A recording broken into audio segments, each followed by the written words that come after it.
tomorrow. Playing center field from Long Beach State, number 4, Reed Montgomery. Playing left field from Cornell University, number 7, Lou Johnson. Playing first base from University of Southern California, number 11, Isaac Padina. Playing second base from California City, Long Beach, number 49, Jay Evans. Playing shortstop from Duke University, number 22, Jay Lambden. Playing third base from Santa Clara University, number 2, Camden Sauce. Playing catcher from University of California, Irvine, number 9, Zach Crandall. And starting on the mound for your Riptide from Pepperdine University, number 41, Casey Leesburg. The Riptide are led by head coach Brian Evans. He is assisted by Grant Mayo, Andrew Ramos, and Zach Thomas. Fans, at this time, we ask that you please rise if able, remove your caps, and direct your attention to center field as we honor America with our national anthem.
Thank you, fans.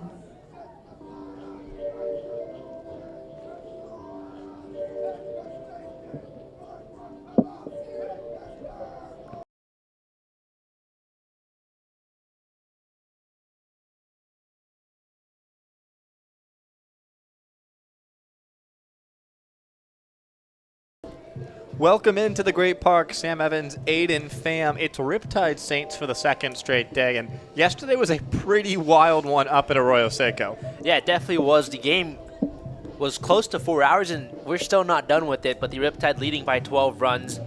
It was obviously a big day for the Riptide. They got off to a hot start, and that's something when you play a team for the second time in a row in just as many days, that's what you want to do, get off to a hot start against a quality Saints team. Yeah, yesterday's game called for darkness. The lights went out. There's a curfew in place at Arroyo Seco. We'll get word when we have it to you guys about whether that game's going to be resumed or whether it's just going to be called as a Riptide win. But today, the return fixture, this Arroyo Seco team comes in 13-15 on the year. They've lost 4 in a row and presumably 5 unless they can overturn that 12-run deficit against the Riptide. On the other hand, Orange County's won 8 in a row, 7 in the league, and it could be 9 in a row if you include that game that's been suspended. They've just been playing great baseball. And I thought yesterday's game was a huge day. Before yesterday's game, they were playing a couple of under 500 teams, and this is the stretch. It's where the big games are, where the seeding matters, and I really wanted to know how the Riptide are going to play, and yesterday was exactly what you wanted. The Riptide offense was hot, and they put up 20 runs, and they're still not done yet as of now. And in the battle for the 1 seed, the Oaks have already won today against the Waves. So the Riptide trying to win to keep pace and earn that bye. Casey Uper on the mound's got to deal with this Arroyo Seco lineup that contains a ton of lefties. The lefty Uper facing off against 7 lefties. Jacob Freer at third base leads things off, followed by Trotter Enright at shortstop. Jackson Reed in left field bats third. Levi Modelo, the first baseman, bats cleanup. Those have all been lefties. First righty in the lineup is DH Jax Ryan. Then Joey Milto, another lefty, bats 6th and plays right field. Johnny Garber does the catching and bats 7th.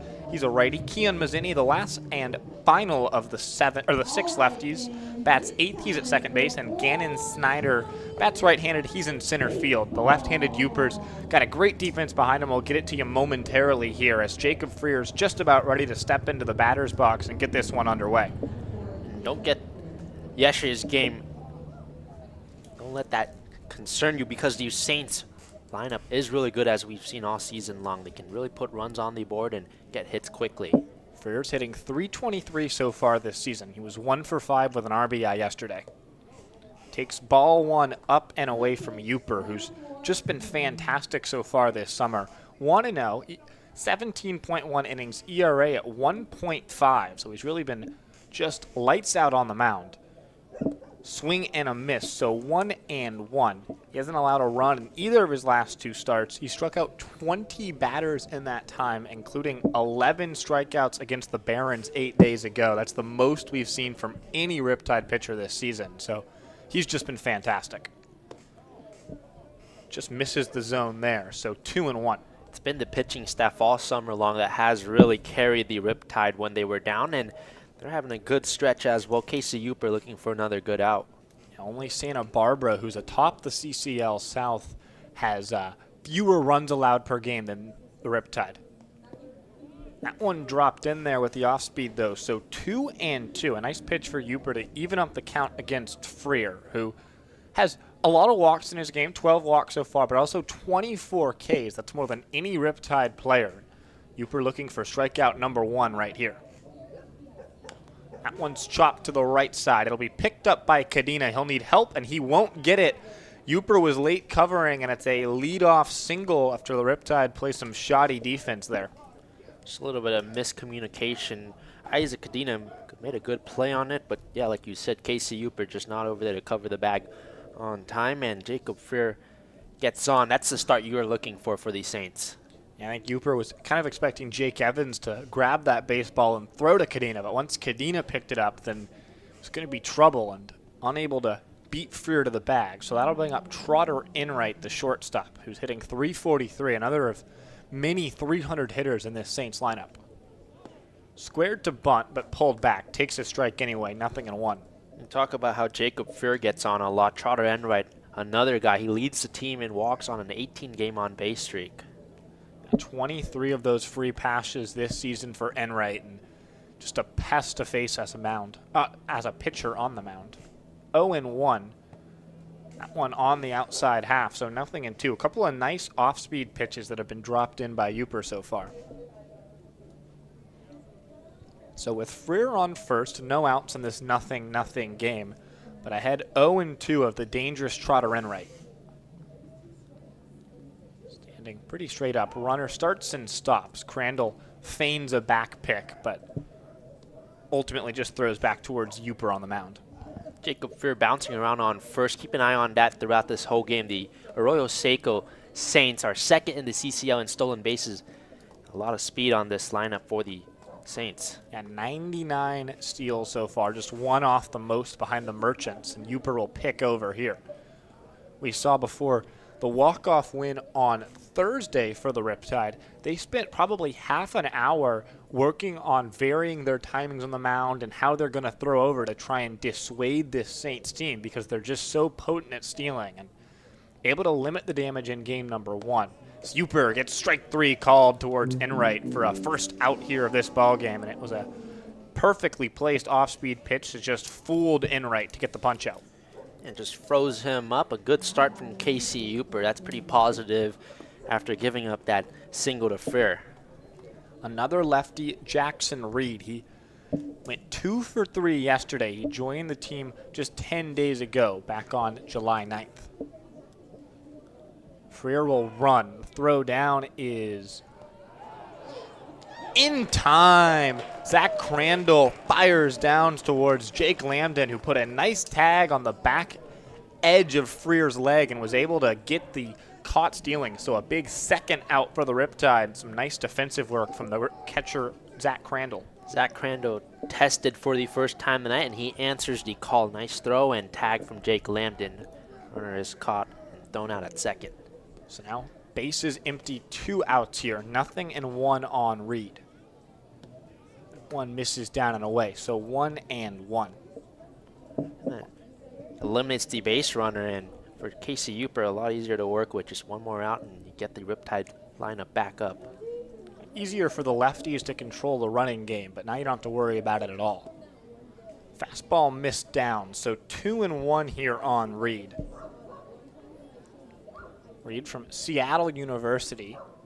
He's hitting just 200 so far this summer, though, in relatively limited action. So 2-1 here for Uper. Off speed just misses. A little bit high, a little bit inside towards Reed. So behind 3-1. First time that Uper has really fallen behind a hitter so far.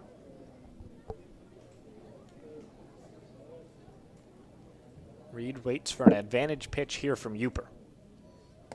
That one misses down and in. So an uncharacteristic walk for Uper. It's just his 5th in 18 innings so far this summer, but a 2-out walk nonetheless. Puts a runner back on first for the Saints. Casey Uper doesn't walk a lot of guys.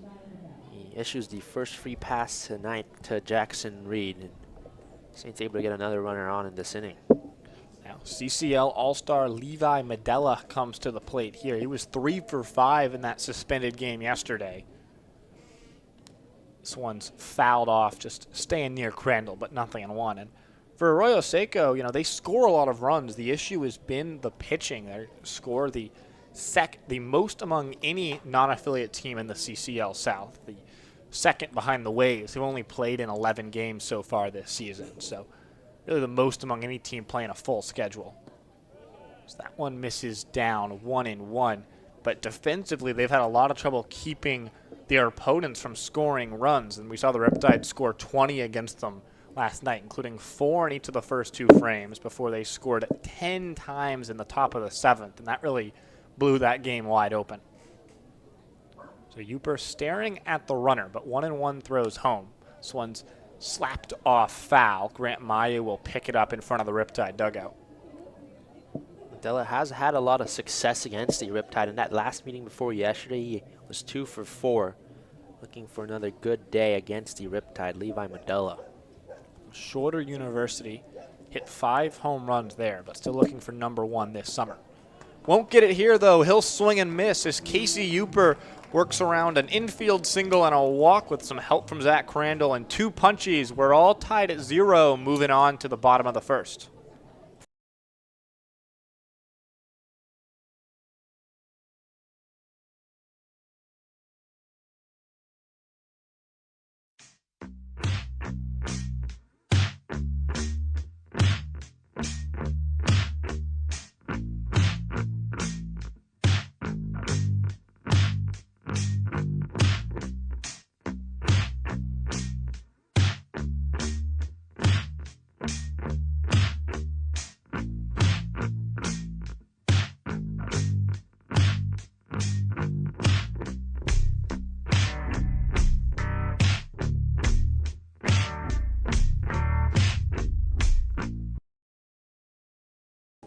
Welcome back here at the Great Park, all tied at 0. We'd just like to remind you that our broadcast today is powered by Cityside Fiber, OC Riptide's favorite gig speed fiber internet provider. This Riptide team scored 20 runs, as we touched on yesterday. Not really much reason to change up the lineup, and it's pretty much the same lineup that we saw yesterday for the Riptide. Bradley Navarro leads things off. He's in right field. Then Jake Evans bats second, only his 3rd game since his return. He's at second base as well. Isaac Cadena bats 3rd. He's at first. Carter Dans bats cleanup. He's the DH. Luke Johnson, the left fielder, bats 5th before Reed Montgomery, the center fielder, bats 6th. Zach Crandall, Camden Sauce, Jake Lambden at catcher, 3rd, and short. They bat 7, 8, 9. The Riptide got a switch hitter, Navarro, and then 3 lefties, Cadena, Dans, and Montgomery, to face the righty Jordan and Townley. For the Arroyo Seco defense, we'll turn it over to Aidan Pham.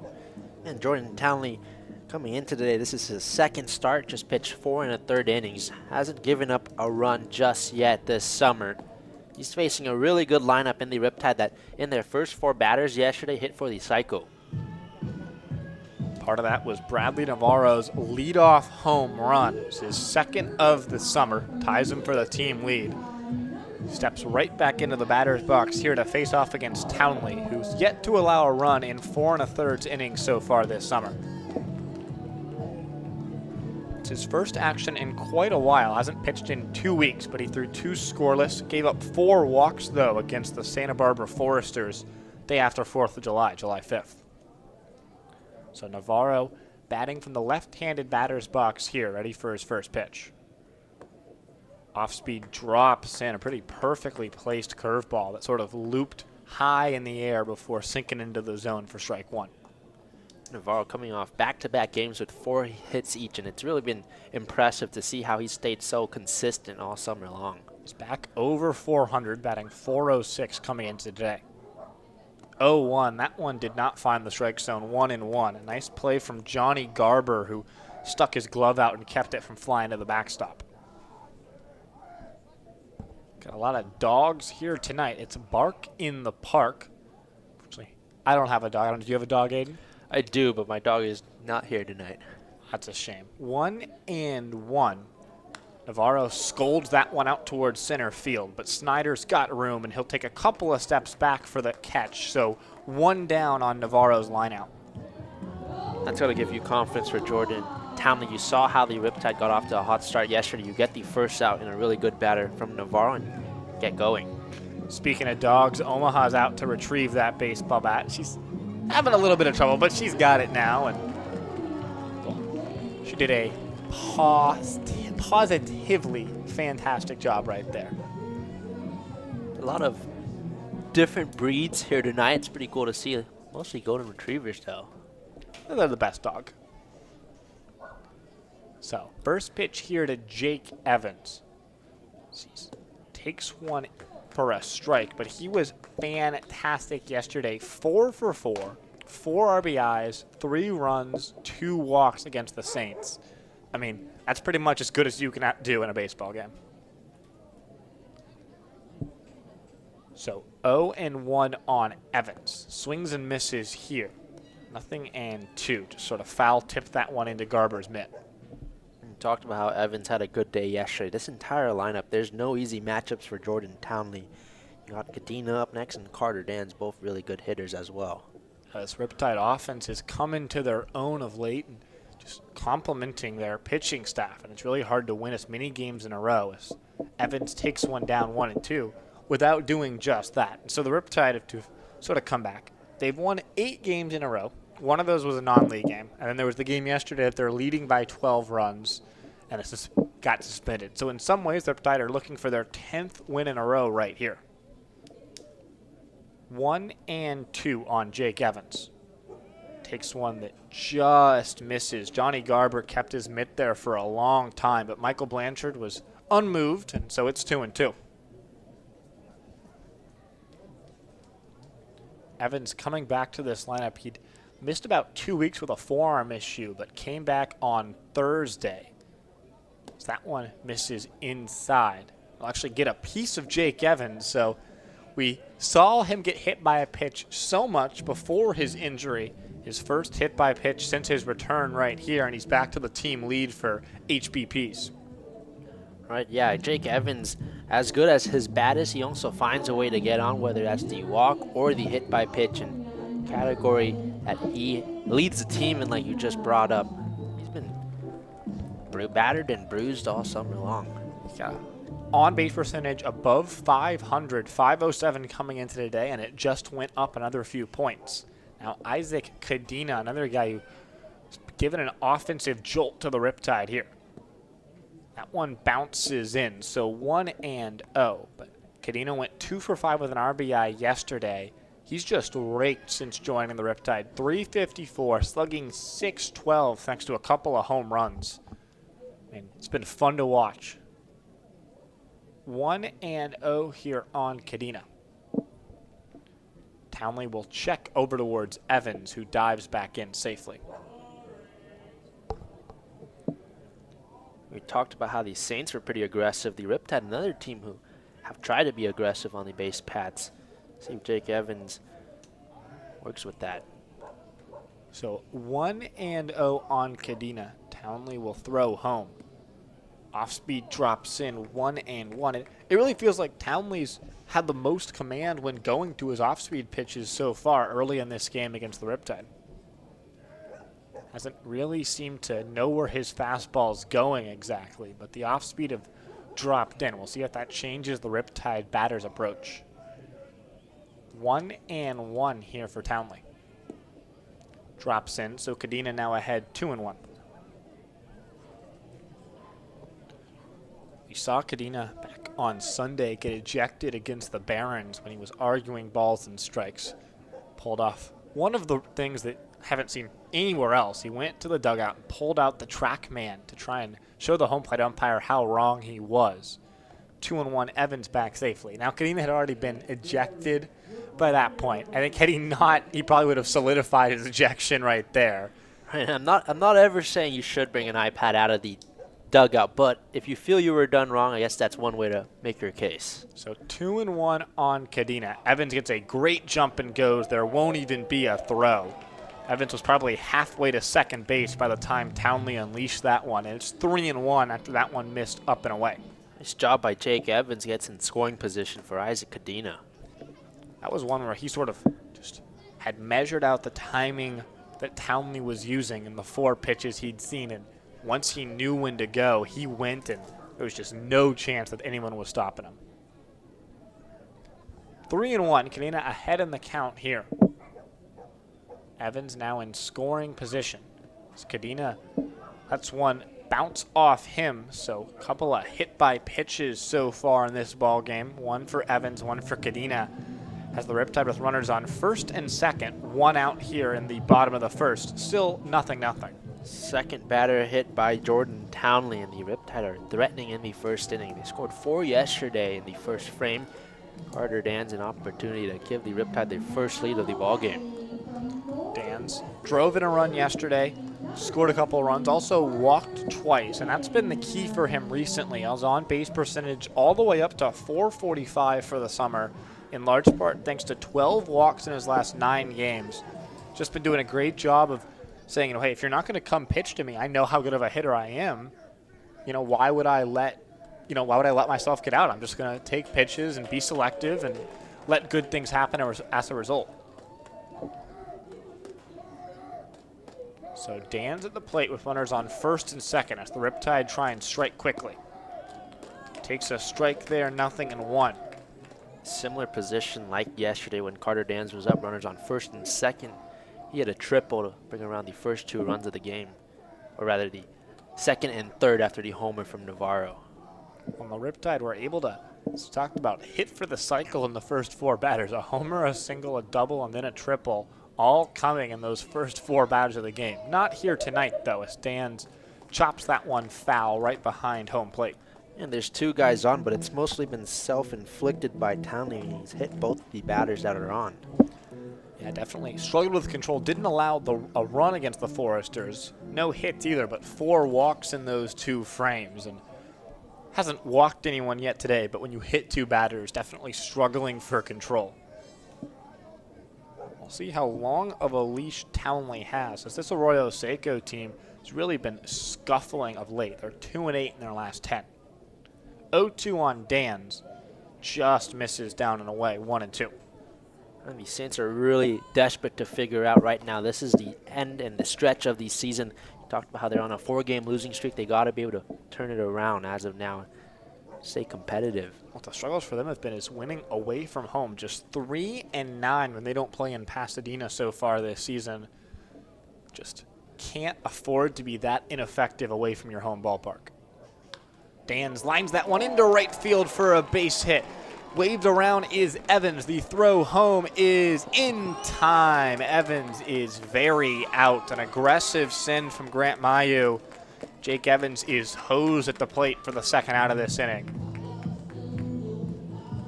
Yeah, they got him out by a marathon. Jake Evans wasn't a close play at home. A nice job from the Saints defense to get the second out. But Carter Danza single the first hit of the day for the Riptide. Yeah, Joey Milto out there in right field came up firing through a strike to home plate. Evans was probably out by 20 feet. So now Luke Johnson at the plate. Still runners on first and second. Cadena at second, Dan's at first. Johnson at the plate here with 2 outs in the frame. That one drops in on the outer half. Another off speed that sort of was perfectly placed for a strike. 0-1 on Johnson, who went 2 for 6 but drove in 4 runs. Nearly a grand slam. Missed one by a couple of feet. Just went off the top of the wall for a triple instead. Johnson waves and misses here, so behind 0-2. It's been really cool to see him. At one point in the summer, he was really struggling, but he figured it out, turned it around, and ever since then has been raking. Some work to do, though, down 0-2 in the count right now. Batting average dipped as low as 0.67, but now up to 311. 0-2 bounces in. The Riptide get aggressive on the base pass. Everyone runs, and they're safe this time. Cadena able to move to third, Dan's to second on a wild pitch that did not get that far away from Johnny Garber, but now 2 in scoring position here for the Tide. Johnson, 17 RBIs this summer, 311 batting average, looking for his first homer. It'd be a good time to do it in the first inning to give the Riptide 3-0 lead. Certainly, I'm sure Luke Johnson would not complain. He put on a show in batting practice today. Behind 1-2, perhaps just trying to make contact here. Does not, though. Swings and misses, and the Riptide threaten but do not score. Still knotted up at 0 as we move to the second inning here at the Great Park.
Welcome back here. Nothing, top of the second.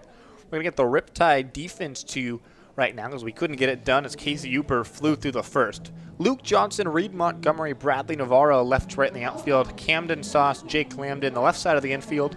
Jake Evans is over at the the Keystone. He's at second base. Isaac Cadena's at first, and then Zach Crandall's doing the catching for Casey Uper here. Jax Ryan, the first righty that Uper is going to face here tonight, stepping into the batter's box. Something to keep an eye on. The Riptide struggled with errors yesterday, 5 through 8 innings. Looking to clean that up tonight is Orange County. Uper throws home here and misses, so behind 1-0. No errors in the first, but there was sort of a defensive misplay. Jacob Fair, the leadoff hitter, chopped one between first and second. It was Cadena, the first baseman, who grabbed, but there was no one covering the first base bag. 1-0 in there for a strike, 1-1, but Freer was erased on a caught stealing, and that meant that Uper could work a pretty quick inning to put up the first 0 of the ball game. So 1-1 on Jax Ryan from Arizona State. Squares to bunt, does not pull back, but sends it foul. So 1-2.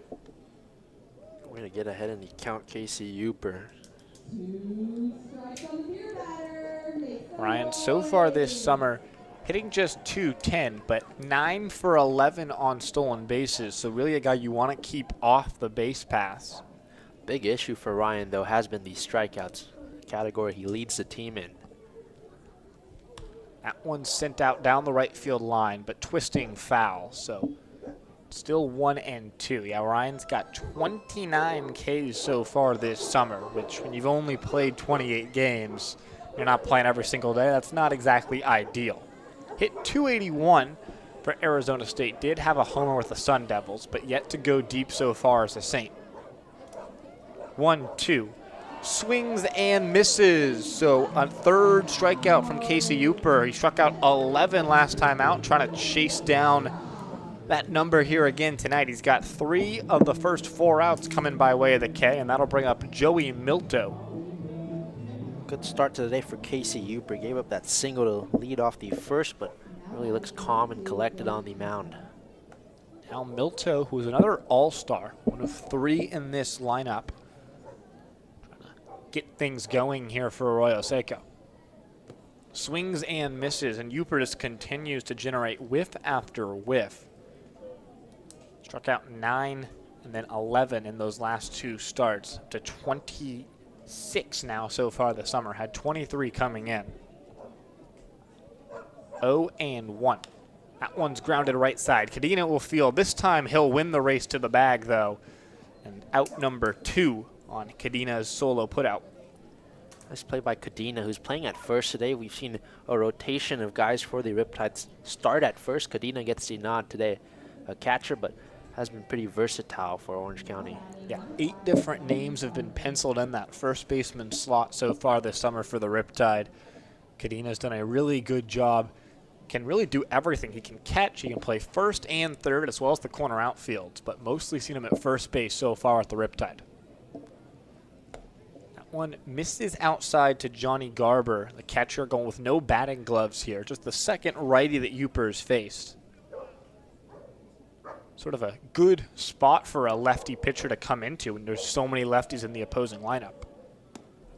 This one just off the edge, so 2-0. Maybe not necessarily by choice for the Saints. When you look at their roster, a majority of their hitters are left-handed.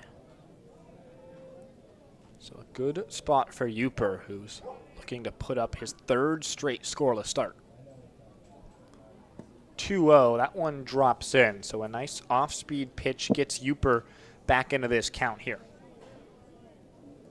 Garber hitting just .250 this summer, but he does have a .339 on base percentage. Not a lot of power in his bat, though. .288 slug. 2-1 fired in there, so now 2-2. Did have a double yesterday against the Riptide, and if the game resumes, he is the batter due up. Garber, the 2nd straight Arizona State batter here for this Saints lineup. It's 2-2 from Uper. Fouled straight back. And a little interesting dichotomy. You were a Sun Devil at school, but now you're an Arroyo Seco Saint here. So both sides of the biblical battle right there. Yeah, I never thought of it that way, but yeah, that's good work there, Sam Evans. Pitchforks up. 2-2 here from Uper. That one misses inside. Did not get a piece of Garber, but it's going to be 3-2. Seen a couple of pitches from both pitching staffs. Well inside, just trying to get hitters perhaps off the plate and attack that inside half. Don't want to let a guy get his arms extended, especially with the wind blowing from center field out to left field, which is a pretty rare occasion. We mostly see it blowing out to right field. It's 3-2 from Uper. Down and away, ball 4. So 2 walks already issued from Casey Uper. This one comes with 2 outs and no one aboard. So that'll bring up Keon Mosini with a runner on first. And Casey Uper came in today with just 4 walks given up. So far, he's walked 2 batters. Certainly uncharacteristic. We'll see if he can get back to his usual stuff and deal with Kian Massini here. Massini was 3 for 4 yesterday, but just 222 so far in the summer. That one's in there for a strike, nothing in one. It really was a bright spot for the Saints yesterday. A double and 2 singles. Really productive against Riptide. And the Saints offense scored 8 runs. You know, there's a fair amount of guys who had productive games. It was just the pitching staff for them. So Uper quickly ahead, 0-2. Pretty tough to do anything offensively when your pitching staff gives up 20 runs. You know, it doesn't really matter what you do. It's almost certainly not going to be enough. So 0-2 on Massini. Garber on first. That one just misses down. Massini able to just stare at it as it danced below the zone. 1-2 as Uper stares in. It's a sign that he likes from Crandall, trying to get out of the second inning. Just tapped foul. So we'll stay here on 1-2 as Massini tries to battle. It's from Central Arkansas. This Saints team's got a lot of guys from really all over the country. Massini comes from Conway, Arkansas, so certainly unfamiliar to him to be out here in California, but I'm sure he's enjoying his time. 1-2 again to Cadena. He'll step over to the bag for the third out of this frame. Uper works around the 2-out walk to put up another 0 on the board. Still zip as we move to the bottom of the second.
Great Park where Pear Tree meets has got a large clientele. We touched on it earlier. Bark in the Park night. And certainly could be a rough night if you're waiting for some barbecue. Luckily, you and I just here to call a baseball game, so no need to wait for some grub. Yeah, but that's a good choice. Pear Tree meets definitely the spot to hit up if you go to a Riptide game. And this is a really good crowd we have tonight. Probably one of the biggest of the year so far. So Reed Montgomery comes to the plate. He leads this team in RBIs, but if he wants to add to that total, he'll have to send one over the fence because he's leading off this second inning. Behind him, Zach Crandall, Camden Sauce. His 6-7-8 comes to bat against Jordan Townley. Montgomery ready here for Townley's first pitch. Takes one down, 1-0. Townley struggled with control in the first. He hit 2 batters and gave up the single to Carter Dans. It was Jake Evans getting thrown out at home that was the big difference maker for the Riptide. And Joey Milto from right field made a great throw home there to nab Evans. 1-0 to Montgomery. Outside 2-0. There's so many golden retrievers down there. I'm sure Reed Montgomery ahead 2-0 was almost just thinking, hey, can I go for a walk? Can I go for a walk? Like so many of those dogs down there who've got to walk out here to the Great Park. 2-0 to Montgomery. That one breaks his bat, but it's out towards left field. The shortstop Enright will go out there to make the play, though, as Montgomery loses some lumber as well as is retired. Enright was able to chase down that sort of lazy pop fly out there in shallow left field. And Reed Montgomery broken bat. That's unfortunate. Sends it right to his best friend, Trotter Enright, and he makes the catch. Zach Crandall to the plate. Crandall's been in a bit of a scuffle lately. We got to pause here as the bat's not yet been fully taken off the field. Can't really ask Omaha to go out there and pick up a broken bat. You know, you don't want to get a splinter in her mouth, and certainly some shards had flown pretty much all over the place. That one busted Montgomery inside and just snapped that shillelagh in two. So now we're ready here for Crandall's first pitch. As Townley comes set and throws home. Down and away, 1-0. Second straight hitter that he's fallen behind of. That's the key if you're Townley, is trying to get ahead of these Riptide hitters, put them in bad counts, because this team is so good at working counts and taking pitches. As this one sent towards left field, first moving in, but then taking a step back was Jackson Reed, who makes the catch. So 2 quick outs. That one was hit hard, though, from Zach Crandall. Nice piece of hitting from Zach Crandall. Reed makes a nice grab. 2 outs on the board. The Riptide, we've seen the 2-out hitting be successful in past games. See what Camden Sauce can do. Omaha's standing on top of the baseball bat.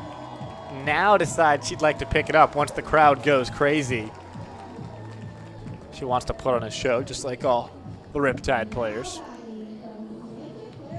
Might be distracted out there. There's a lot of furry friends for her to interact with. So now Camden Sauce here with 2 outs, bases empty. It's been a bit of a tough run for Sauce, but he did come around to score the winning run against the United. Raced home and just beat the throw after Henry McDonald's sac fly, but takes strike 1, 0-1. One of the more impressive trips around the base paths. He was able to go first to third on Jack Salmon's single and just got into third base in time, and that set him up to come home on a very shallow sacrifice fly. 0-1 to Sauce, up and in, check swing, 1-1. And going back to that game against United, it wasn't pretty, but the Riptide were able to find a way to come out on top. Big part Camden Sauce able to beat the throw. Speaks, I think, a lot of volumes about a team when they're able to not exactly play their best game, but still find a way to win. The Riptide blew a 2-run lead in the 9th inning of that one, as Sauce takes down 2-1, but we're able to, stop the bleeding at just the 2 runs in the 9th to send it to extra innings, and then able to come back in the bottom of the 10th to win that one 5-4. 2-1 on Sauce, who's hitting just .208 so far this summer. 2-1 misses inside 3-1. Camden Sauce, maybe the batting average isn't the most impressive, but he is able to get on. The walks for him have been a positive. So 3-1 here towards Sauce. That one's grounded. Diving and into left field. Enright can't get that one as Sauce reaches on a 2-out single. That'll bring up Jake Lambden at the bottom of the Riptide order. Rolled it towards shortstop. Trotter Enright laid out and it just flew by his glove. Tough play for him to make, and nice piece of hitting from Camden Sauce to find a way to get on with 2 outs. That was pretty perfectly placed in that 5.5 hole between Frere and Enright. Enright gave it the best effort he could, but just couldn't quite glove it. Would have been a really tough play even had he done so. Sauce, we talked about, runs pretty well. I think he would have been safe at first, but easily safe there. Now Jake Lambden, who's going through a rough stretch, just 2 for his last 24. Takes strike 1 there. Jake Lambden, he was at the top of the lineup. He's batting in the 9 hole. Another really good bat for the Riptide that they're looking for production from. The batting average has dropped a little bit, though. So 0-1 here on Lambden. This is away. Garber will look back towards Sauce, who'd gotten a pretty big secondary lead.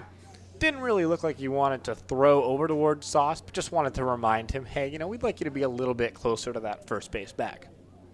Riptide have already stolen a bag. Jake Evans in the first inning of this ball game. 1-1 in this 0-0 game. 2 outs here. That one bounces in, so 2-1 on Lambden. I think impressively for Lambden, despite the fact there's batting average not where he wants it to be at 214, still on base percentage up over 379. So doing a nice job there to still find a way to be productive even when the bat's not necessarily there. Threat on the base pass as well. He can swipe a bag pretty easily. 2-1. Well, inside, so now 3-1. We saw Sauce single to left field just a couple minutes ago on a 3-1 count, and now Lambden trying to do the same thing here. He hit 5 home runs for the Xavier Musketeers last season, but he's transferring to Duke for the fall. 3-1 here to Lambden. That one spiked in the dirt, and so the first free pass issued by Townley. He had hit a couple batters before, but now his first walk, and that'll put runners on first and second for the big bat of Bradley Navarro. That's exactly what you're looking for when Bradley Navarro steps up. Runners on, and we know what he can do at the plate. With 2 outs, a good opportunity for him here with runners on first and second. Navarro drove in 3 runs, including this one on his solo homer that led off the ball game yesterday. Leads this team in hits, doubles, and walks. He'd love to find another base hit right here and try and put the Riptide on the scoreboard for the first time tonight. So Sauce on second, Lambden on first. It's Navarro with the open stance. Ready here for Townley's first offering, which just misses down 1-0.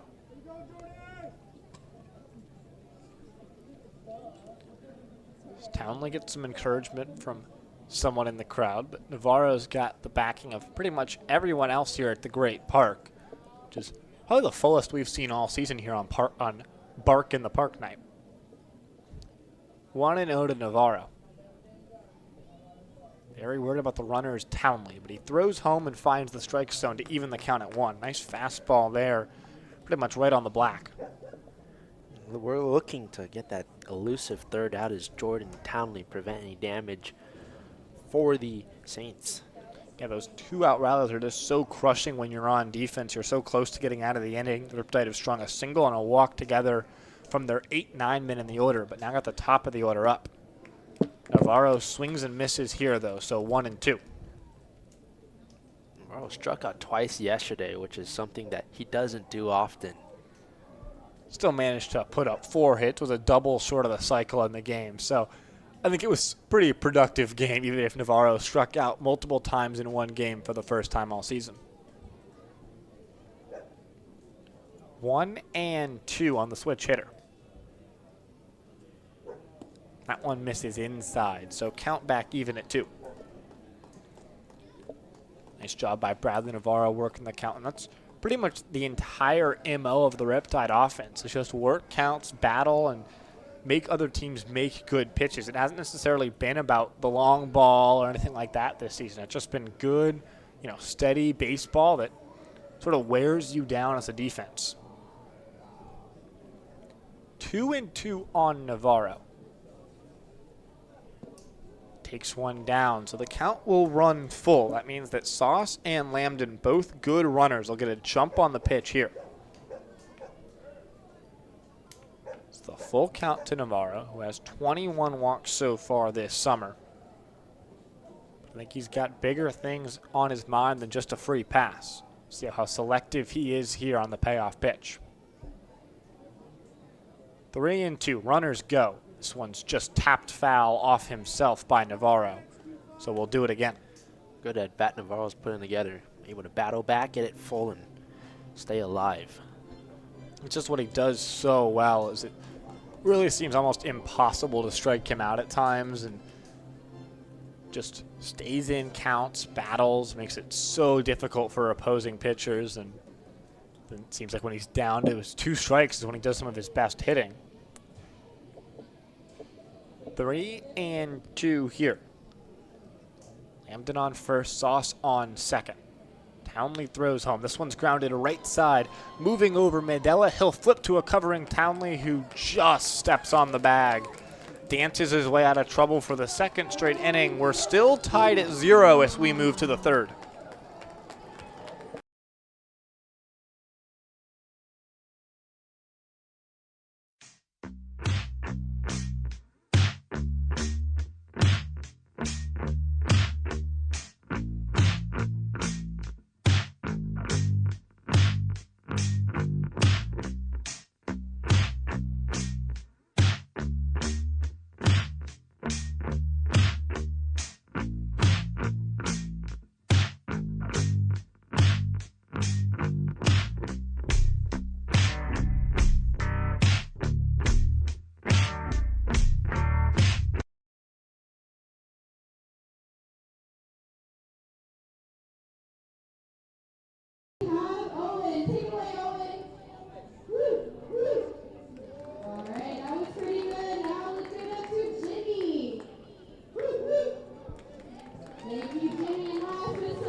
Welcome back here at the Great Park. Riptide and Saints tied at 0. Gannon Snyder to the plate.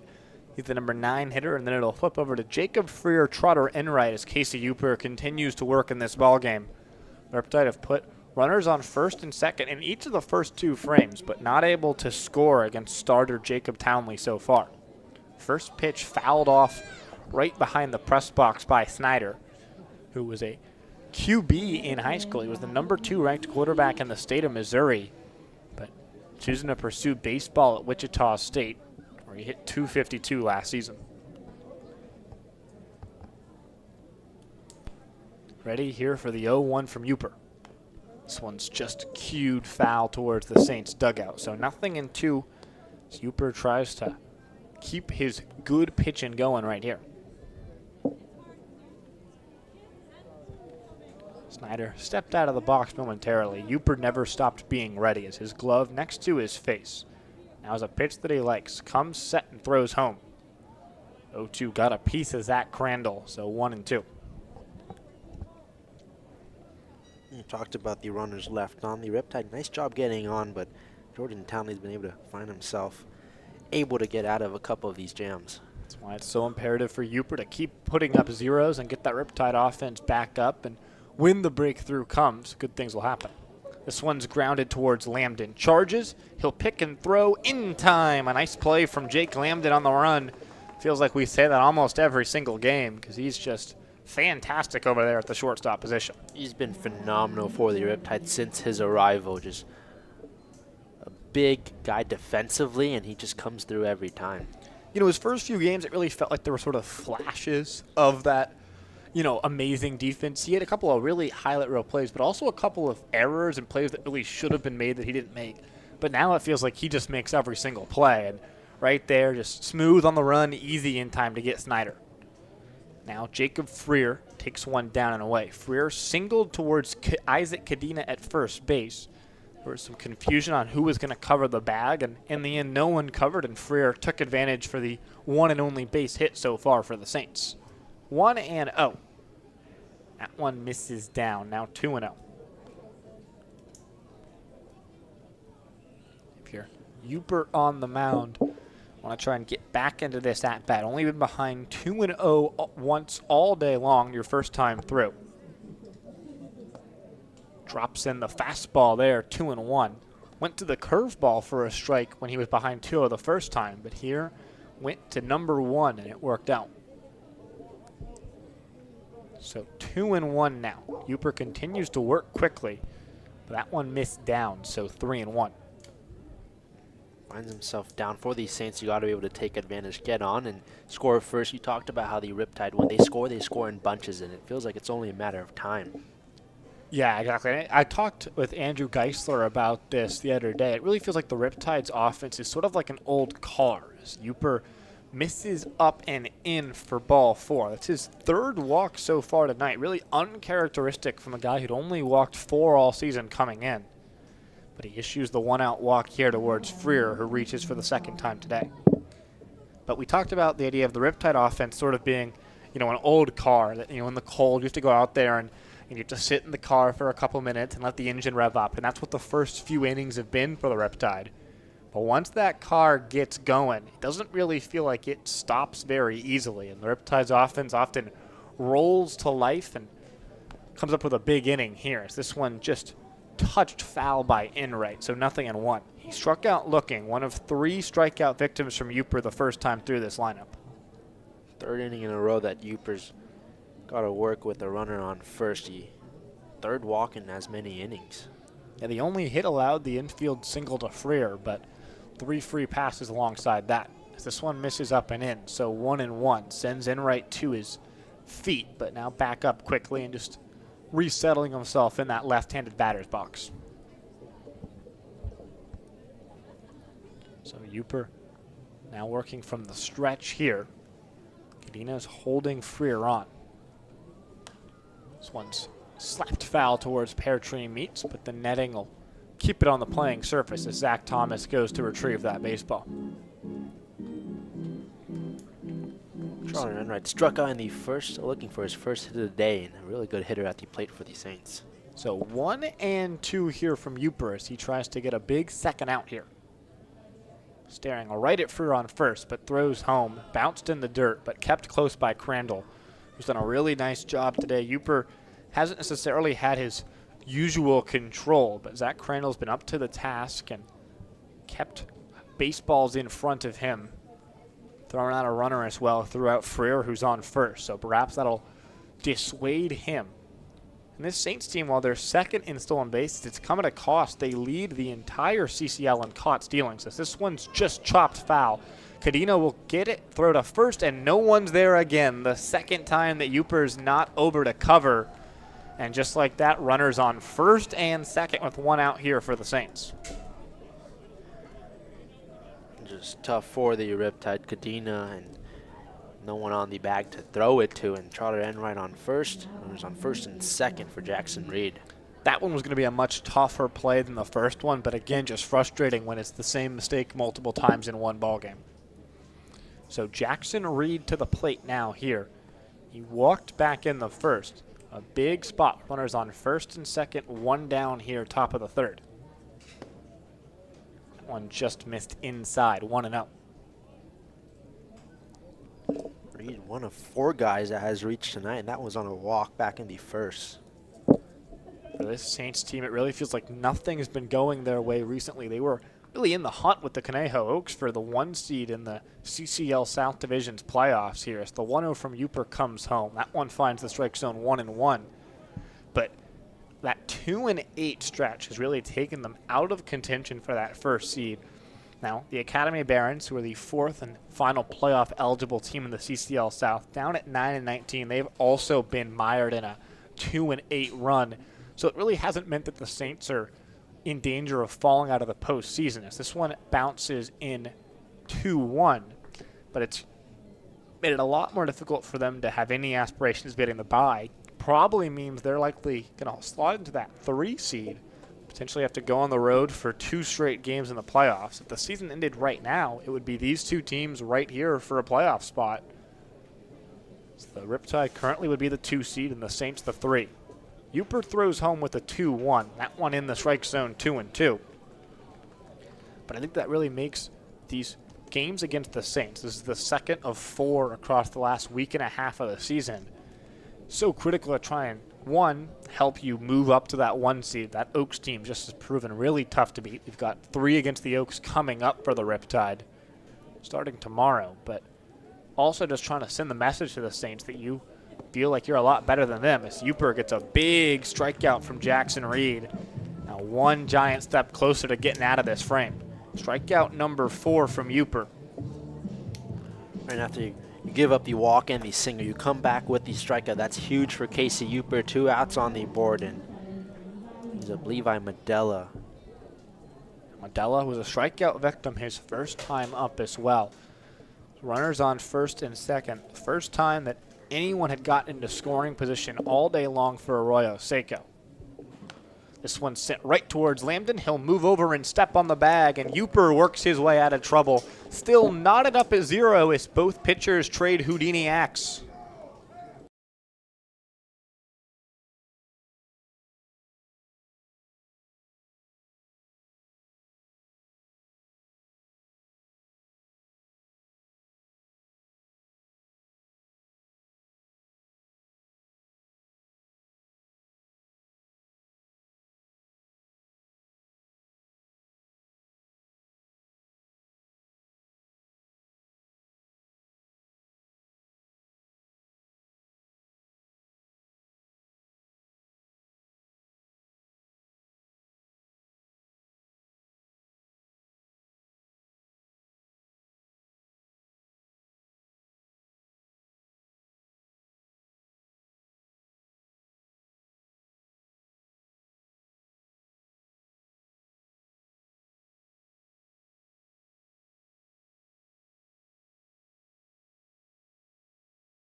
Welcome back here at the Great Park, and it's time to pay some bills. Experian is your BFF, your big financial friend.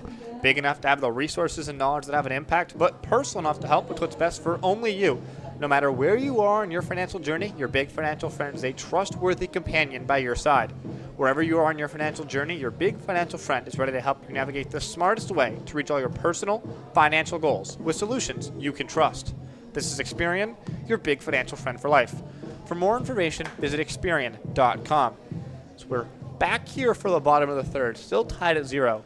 The Riptide have put runners on first and second with one out in the first and then 2 outs last inning.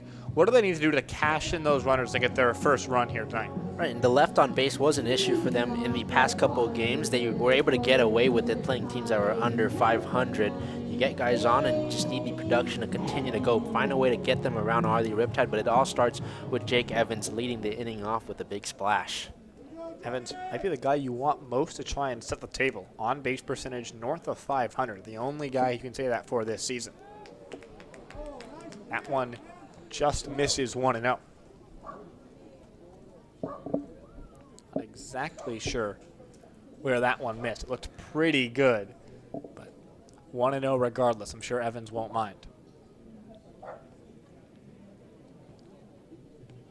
Coming set, Townley throws home, so that one misses down. So ahead 2-0 is Jake Evans.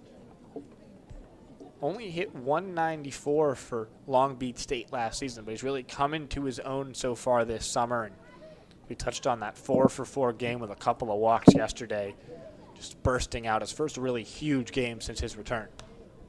This one's sent foul, but it's going to get out of play. So 2-1 now on Evans. Evans was hit by a pitch, stole a bag in the first, but was thrown out at home when Carter Dan singled to right. Grant Mayu, the third base coach, gave Evans the green light, but he was way out at home plate. So now 2-1 here on Evans. That one misses down and away. So 3-1. We've seen the Riptide do a really good job of getting into these advantage counts. Camden Sauce and Jake Lambden were both ahead 3-1. Navarro was able to work a count full. So this is the 4th straight 3-ball count that Townley's had to deal with. A lot of high-stress pitching in this first 3 innings of this game. 3-1. This one sent towards the shortstop Enright. He'll pick and throw on to first in time. So 1 down now in the bottom of the third. This play by Trotter Enright. We were just talking about how Jake Lambden has been a key defensively for the Riptide. Trotter Enright for the Saints has been terrific all summer as well. Certainly, you want your shortstops to be the best effective player on your team, and Enright and Lambden certainly have a case for each of their respective roster spots. Mason McDonald begins to warm in the Saints bullpen. We'll see how long of a leash Townley has.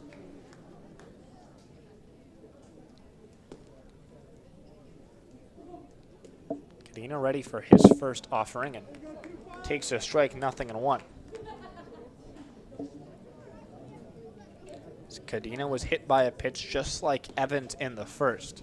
Was left at third after Luke Johnson's strikeout, though. Townley staring plateward, has one that he likes now. Closed stance on the mound, but throws home and misses the strike zone 1-1.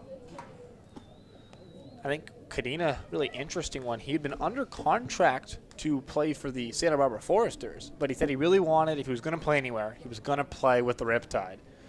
Certainly, I'm sure the Riptide are happy that he made that decision, given how productive he's been so far this summer.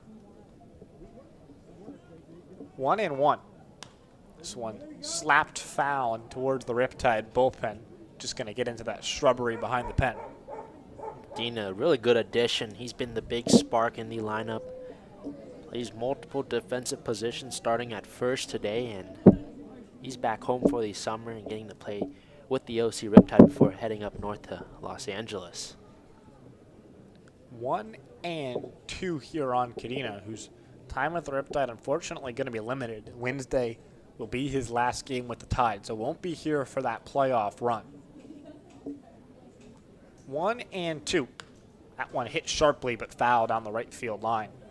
Got through Zach Thomas as well, so I'm sure he'll be hearing about it from the dugout once he gets back there. Not able to get in front of the grounder off the ricochet.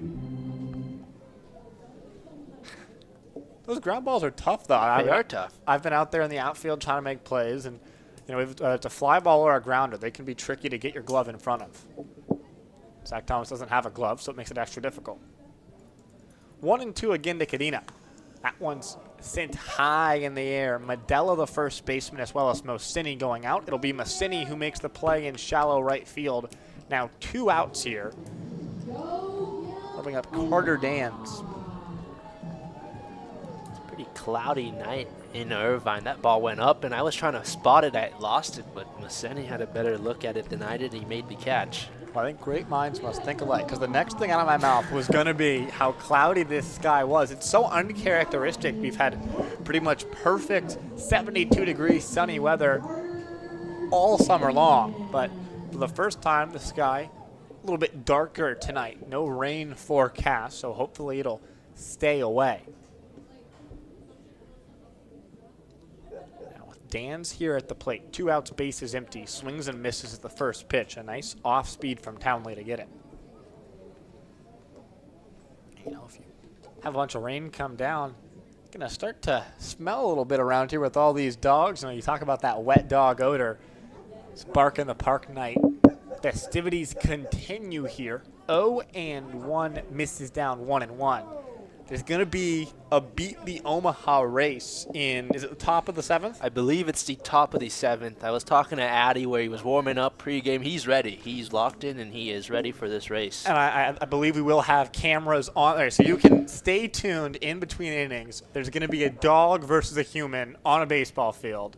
1-1 to Dan's in there for a strike, 1-2. I'm pretty excited. You're going to be on play-by-play for it. And I think you should do play-by-play. I think we should call it. I think so too. I think I'd always love to add human canine racing to my portfolio of what I can do, and I think that this is the perfect opportunity. And maybe I'll pass the baton over to you to call that.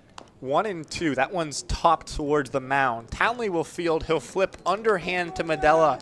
After a couple of scary innings, he gets through the heart of the Riptide order. 1, 2, 3. Still tied at 0 as we move to the 4th.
Welcome back to the Great Park here. Sam Evans, Aidan, Pham up in the booth. We are all tied at 0. Casey Uper's got a face-off against 5, 6, 7. Jax Ryan, Joey Milto, and Johnny Garber up here. A righty, a lefty, and then another righty for the lefty Uper to deal with. Uper's had at least someone on base in every single inning.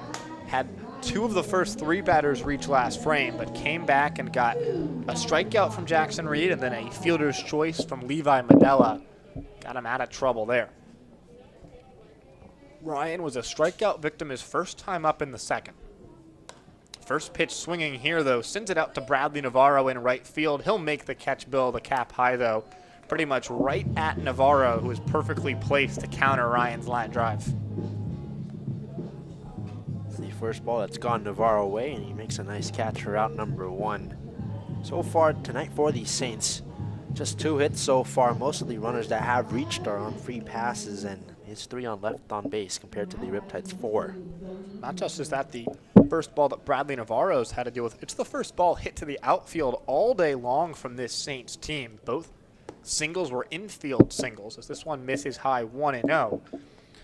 4 strikeouts, couple of ground outs, 4 of them in the span, and then the walks caught stealing in there as well. But that's the first fly ball that Casey Uper's given up all day long. 1-0 behind of Milto here. It's a strike at the knees to even the count at 1. Milto, the right fielder, grounded out right to Isaac Cadena, his first time up.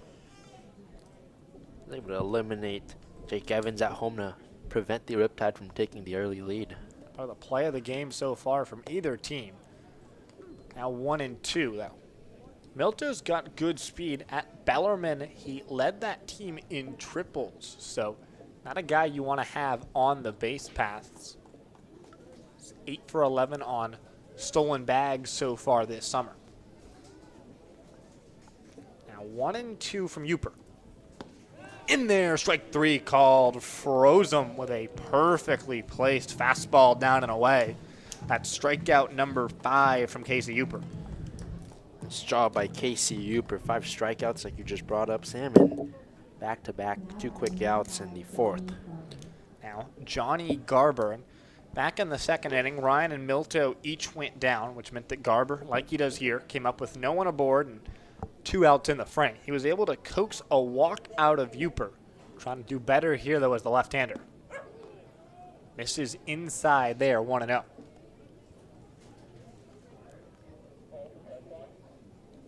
Stepping out, and then back in is the batter glove-less Garber. That one tapped foul, so 1-1. Garber, the catcher, biggest highlight at Paradise Valley, where he was before he was at Arizona State, was his defense. He threw out 21 runners over 2 seasons, but hit just 224 there. So not exactly a bat-first backstop. So he takes a ball there, though. So 2-1 the count now. Casey Uper looking for his first 1-2-3 inning today after Townley recorded one in the 3rd. Both pitchers sort of trying to settle into this game. They've had a lot of stressful innings early, as this one well high. So 3-1 behind Uper. But trying to settle in, they were able to dance their way out of trouble their first few times up. Both pitching staffs would like to get some length from this game, as they had to use a lot of pitchers yesterday in that 20-8 game that was suspended. This one's in there for a strike. Garber thought he'd worked his second walk of the day, but got the bad news from home plate umpire Michael Blanchard and had to take a couple steps back towards the batter's box. Payoff pitch here from Uper, trying to put up a 1-2-3 frame in the top of the 4th. This one just fouled off. Looked like Zach Crandall got the worst end of that one. So the home plate umpire Blanchard will come out towards Uper just to give Crandall a moment, as he's got his hands on his knees here, perhaps got him in the uncomfortable region there. Well, the athletic trainer come out towards him just to make sure he's all right. Those ones are the tough ones. There's really nothing you can do. Crandall looks to be okay, but we'll get checked on just in case. Of course, you know, human instinct, if there's a baseball that's going to be hurtling towards you at 90 miles per hour, probably be to get out of the way. Crandall's got to try and catch that foul tip, because if he catches it, it's strike 3. But instead, took an unfortunate bounce. So 3-2 on Garber, who just committed the catcher-on-catcher crime. But he's back in the batter's box now. Crandall will be up 3rd next inning, so he'll have a chance to extract the revenge. 3-2 again. Uper comes set and fires home. This one's grounded towards Lambden. He'll pick and run, throw on the run. In time, got him by a step. A nice play from Jake Lambden. Keeps us tied at 0 as we move to the bottom of the 4th.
back for the bottom of the fourth here as Jordan Townley still on the mound.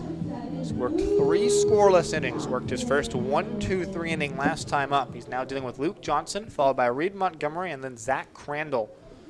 So the Riptide try and put the first runs of the game for either team on the board.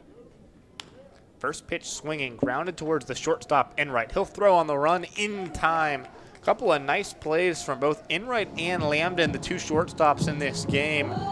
There's 1 down now in the bottom of the fourth. Rolled on the ground at Enright, and he makes another good play to first for out number 1. Yeah, it's the battle of Lambden and Enright. Just both of them. Feels like we were talking about this in between the break, but Lambden, whenever you see him make a nice throw, he's always on the run, I feel like. Yeah, I mean, it really feels like he throws his best stuff when he's on the move and just makes it a little easier for him. And so whatever works, as long as you're making the plays, I'm sure Coach Evans doesn't mind. So now Reed Montgomery up. He popped out to shortstop, the aforementioned Enright last time up, but he takes a strike here, 0-1.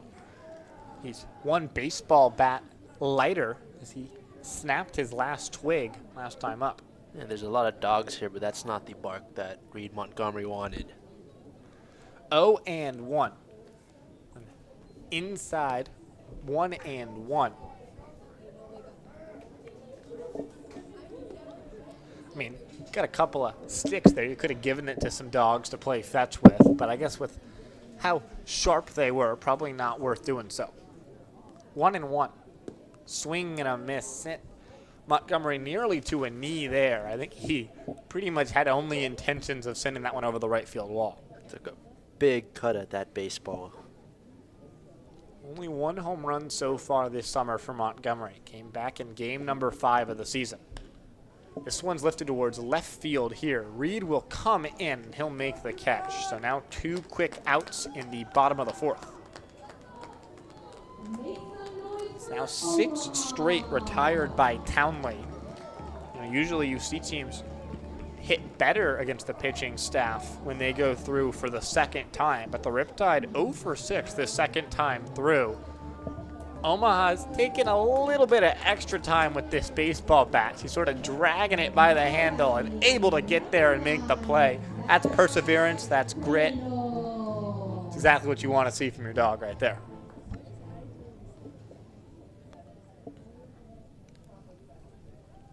That Crandall now ready here. 2 outs, no one aboard. Takes a ball up and in, 1-0. Just a miss towards Crandall, who lined out to left field back in the second inning. The Riptide try and get something going offensively here. Just 2 hits in this ball game. 1-0 is in there for a strike. 2 base hits, Carter Dance singled to right, and then Camden Sauce to left. Those came in the first and second innings, but since then, not a lot of offense, not many ducks on the pond for the Riptide so far. 1-1, down and away, 2-1 after the slider missed from Townley. He had some control issues to start the game, couple of hit by pitches, 2 in his first 3 batters, but since then, it's really just not been good. For the Riptide hitters, of course, that is. 1-1. That one's grounded towards shortstop. Picked up by Enright. He'll throw. That one bounces in and gets away. So that'll allow Crandall to reach on the throwing error from Trotter Enright. And just as we were talking about how good both these defensive shortstops had performed, Enright makes a throwing error there and gives the Riptide some extra life here.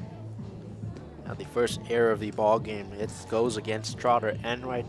Zach Crandall reaches, and with 2 outs, the Riptide have a runner on. Now it's about making the error hurt here against this Saints team. Camden Sauce to the plate. He's the last Riptide to record a base hit, singled on a ball that was grounded to Enright's right. He was unable to keep it in front of him. Got a glove to it, but it trickled in the left field. Sauce ready here for his first offering. Misses down, so 1-0. Crandall over there on first. Does not have a stolen base so far this summer. So, well, this Riptide team as a whole, definitely a threat to run. Zach Crandall, not exactly a threat. 1-0. Sauce hits that one hard toward left field. It's going to fall in front of Jackson Reed. And there you go. You talk about the 2-out hitting there for the Riptide. Camden Sauce's second hit of the day drops in, and just like that, you got something cooking for Jake Lambden at the bottom of the Riptide order. Yeah, he flares it to left field. It drops. Camden Sauce got his second hit of the day. He came into tonight looking for his first hit in 3 games, so what a start for the third baseman, Camden Sauce. Now Jake Lambden, not to dog on him here, but it's been a bit of a rough run. 2 for his last 24. But he did walk last time up. That was the sort of paired with Sauce for a little bit of a 2-out rally there. If Lambden can reach, that'll bring up Bradley Navarro in a big spot. Townley wants to talk things over with his catcher, Johnny Garber, to make sure that they get on the same page about what they're going to do to try and figure out how to get out of this jam that they've created here. Riptide once again have 2 runners on. What are they going to do with it? See what Jake Lambden has to say. Lambden looking to come through in a big spot. He did score 3 runs yesterday, went 1 for 4, couple of walks in that game as well. Hopefully that's the sort of start towards breaking out of what had been this tough run. This would really feel like another big step towards that. Takes the first pitch, off speed for a strike, 0-1. Townley's been falling behind a lot of hitters so far today. He's ahead here of Lambden. CSU San Marcos Jr. on the mound, staring in towards Lambden. Now the 0-1. Well away.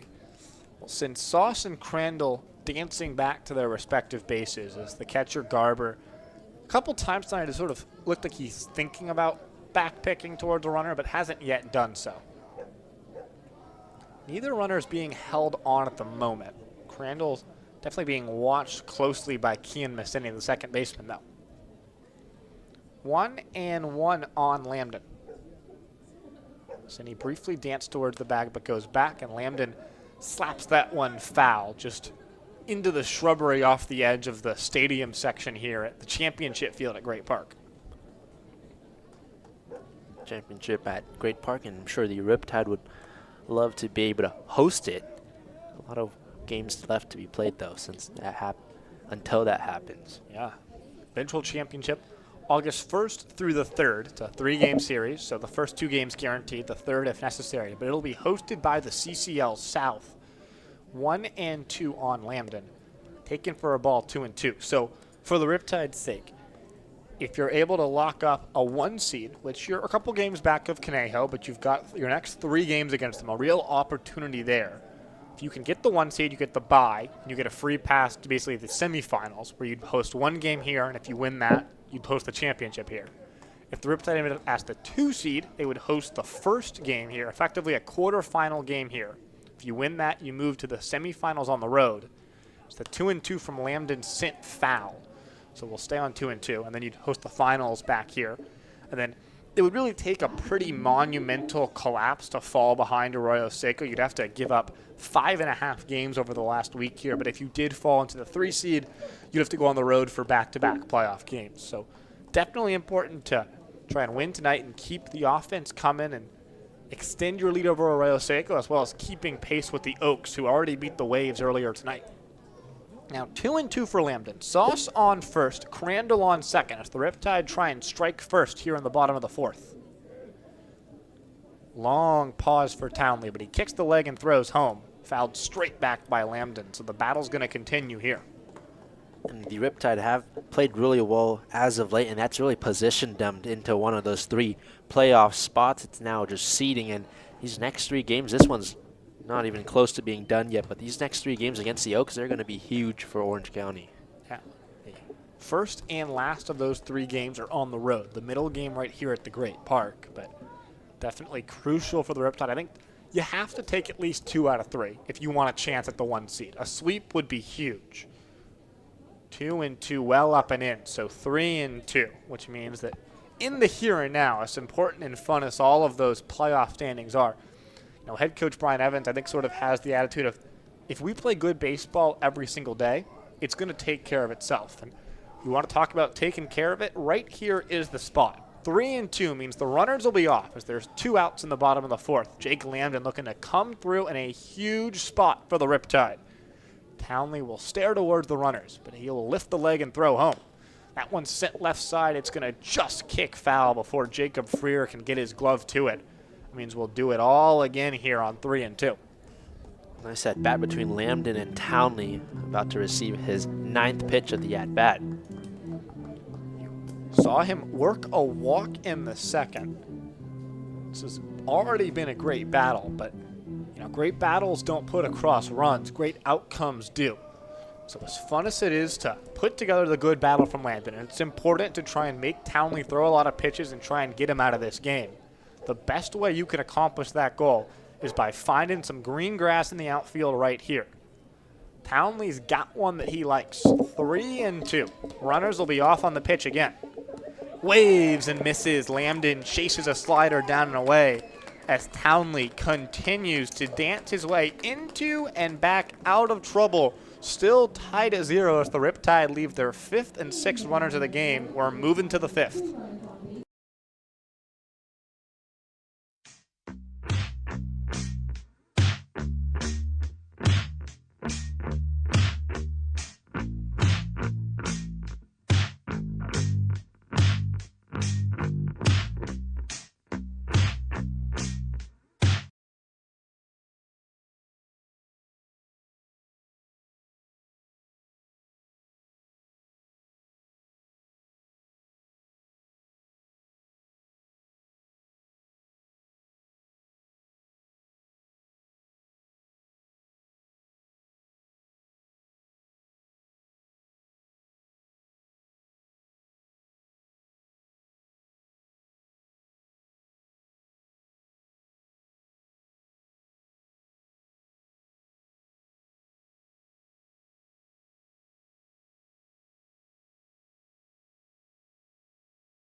Back here in Irvine, we're all tied at 0 as we move to the top of the 5th. It's still Casey Uper on the bump for the Riptide. He's worked well of late, just 2 hits, both infield singles, as he tries to carve his way through this lineup again. First pitch from Uper up high, ball 1. And if you're Casey Uper, you get the bottom of the order, Kian Massini, Gannon, Snyder, the 8-9. And then lineup's going to flip over to Jacob Freer. Almost feels extra important to try and get these 2 outs and make it easier to get through the frame. A swing and a miss there. Foul tipped into the catcher's mitt, but regardless, strike 1. The Riptide once again had 2 runners on in the 4th. That's the 3rd inning in a row that they've left both runners stranded. Casey Uper, some work to do to keep this game where it is. So now 1-1. This one's set into the left center field gap. It'll be Johnson who makes the play, and the second flyout of the game is out number 1 here in the top of the 5th. Luke Johnson getting the start in left field. We've seen him at 3rd, at 2nd, starting in the outfield, and makes the nice catch for out number 1. So now the number 9 man, Gannon Snyder, who grounded out to Jake Lambden at shortstop earlier. Ready here to try and get aboard and do something for the Saints. On inside 1-0. Snyder so far this summer hitting .304. 13 runs scored, 6 RBIs, but yet to hit a long ball so far. 1-0. That one misses down, so 2-0. Snyder, another guy who's come from a long way away to play with Arroyo Seco. He's from St. Louis, Missouri. Goes to school out in Wichita. He's ahead in the count, 2-0 here. Check swing, but it's in the strike zone either way, so 2-1. And Sam, we really we've been lucky all summer long. There's so much talent in the CCL players coming from afar, and Riptide and Saints certainly have a talented roster each. 2-1. That one sails high, 3-1. And 100%. This Arroyo Seco team, the Riptide team, they met last year in the playoffs. The Riptide able to win that ball game. Ultimately fell short, though, as the Conejo Oaks came through to win the entire CCL. Definitely two good teams here in the league. It's the 3-1 in there for a strike to make it 3-2. You know, I think that kind of makes all the players and the coaching staff around, you know, they sort of know that, you know, the games against the affiliate teams, you know, the Waves and the Bombers and the Philippines and even the Barons this season are important. But you kind of make your bread and butter by playing against the other good teams, and the Saints and the Foresters and the Oaks and the Riptide, sort of the clear top 4 all summer long. 3-2's fouled back, so we'll stay here. Riptide have been playing good baseball, and they got off to an 0-3 start. They had a couple bad losses to the affiliate teams, but you got to think if you get a couple of those, you're in really good position to clinch that first seed. And on the other hand, for the Saints, it was a great start for them that sort of powered. They lost opening day to the Waves, but after that, they strung together a ton of wins. This one's grounded foul. They beat the Barons 8-1, the Philippines 17-4, the Foresters 12-11, the Bombers 7-4, and then the Riptide 11-4. So they won 5 in a row. They were 5-1, and the Riptide finally put an end to that by getting a big win here back at the Great Park. And those, for so long, were the only 2 times that these two teams had met all year long. The Riptide obviously were up 20-8 when the game was suspended yesterday, so in prime position to take the lead 2-1 in the season series between these two teams, but not done yet. 3-2. This one's fouled back. And then looking ahead to the rest of the schedule for the Riptide, you've got 3 against Conejo. We've talked about that coming up. Then 2 more, 1 home, 1 away against Arroyo Seco, and then 1 game up at Slow to close out the year before the playoffs come. So it's really the stretch run now. You've got just about a week left of the regular season.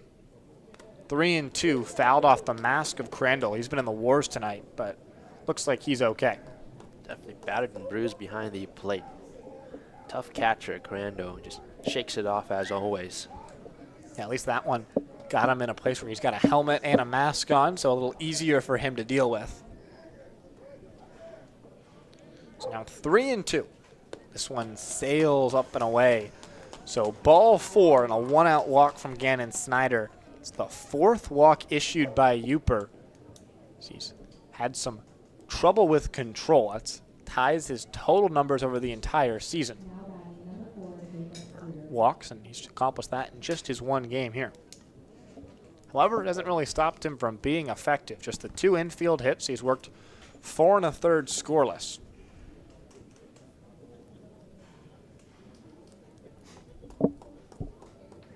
So now the lineup flips over to Jacob Freer. So that one's in there for a strike on the outside half. Freer's reached each of his first 2 times up. A single to first in the first, and then a walk in the third. Was left at second 2 innings ago when Uper was able to get a strikeout and then a ground out to get him out of a jam.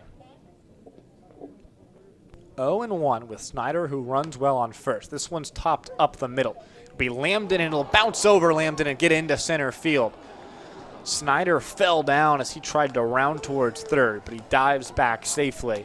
But a tough bounce there for Jake Lambden, who I think was trying to turn 2, Meant that he sort of waited for that baseball to get to him so he could just step on that bag. Instead, you get 0 outs. And again, runners on first and second with just 1 out here as the Saints look to score now for the first time tonight. It looked like that was an opportunity for a double play. Lambton, it just took a high bounce over his head, and unfortunately for Gannon Snyder, he tripped on his way to third, so he stays at second. But a nice job from Fair to get on for the 3rd time today. Coach Evans is going to come to the mound here to try and settle Uper down a little bit. We'll have a word from Cityside Fiber. Going, gone to Cityside Fiber. It's your turn to connect with Cityside Fiber, OC Riptide's favorite gig speed fiber internet provider. Whether you're streaming, gaming, or working from home, Cityside Fiber knocks it out of the park. Stop to the plate today and get connected at citysidefiber.com. So now here, Trotter Enright at the plate. One of the bigger bats in this lineup. Uper's going to stay in the game to try and work his way out of the jam right here. In similar position that Jordan Townley had to face in the 4th. Runners on first and second. And Trotter Enright with 1 out. And we give the Saints the first lead of the game. 3 hits today for the Saints. All ground balls. That one did scoot into center field, so it's a single to center technically, but in effect, all really should have stayed on the infield had good defensive plays been made, and Uper hasn't exactly gotten the greatest help there. So that one up and away, 1-0, but at least some of the issues there have been on him. He hasn't covered first base successfully twice today, and that's definitely something that's haunted him. It'd be a lot easier to get through. You don't have to throw so many pitches if you'd just been able to get those outs on the ground balls. And now you're in a big jam. Definitely some tough situations, but they're self-imposed.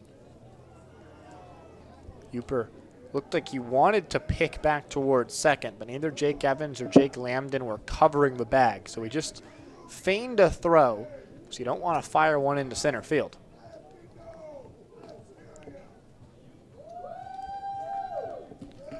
One and 0. Uper throws home, but misses his spot, so 2-0. It's Dane Grant up for the Riptide in the bullpen. Eventually, he'll be the next arm up and going. Another lefty in this lefty-heavy Saints lineup.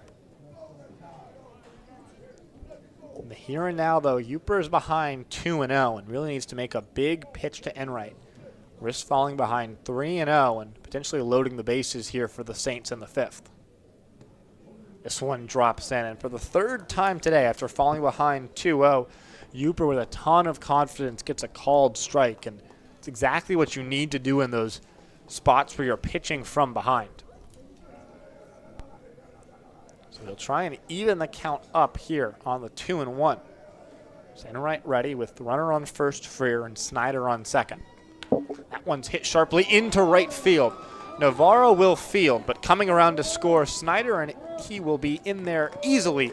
The throw's going to get away, but Crandall able to gather it as it got through Cadena. But regardless, it's 1-0 Arroyo Seco as the Saints string together 3 straight base runners to take the lead here.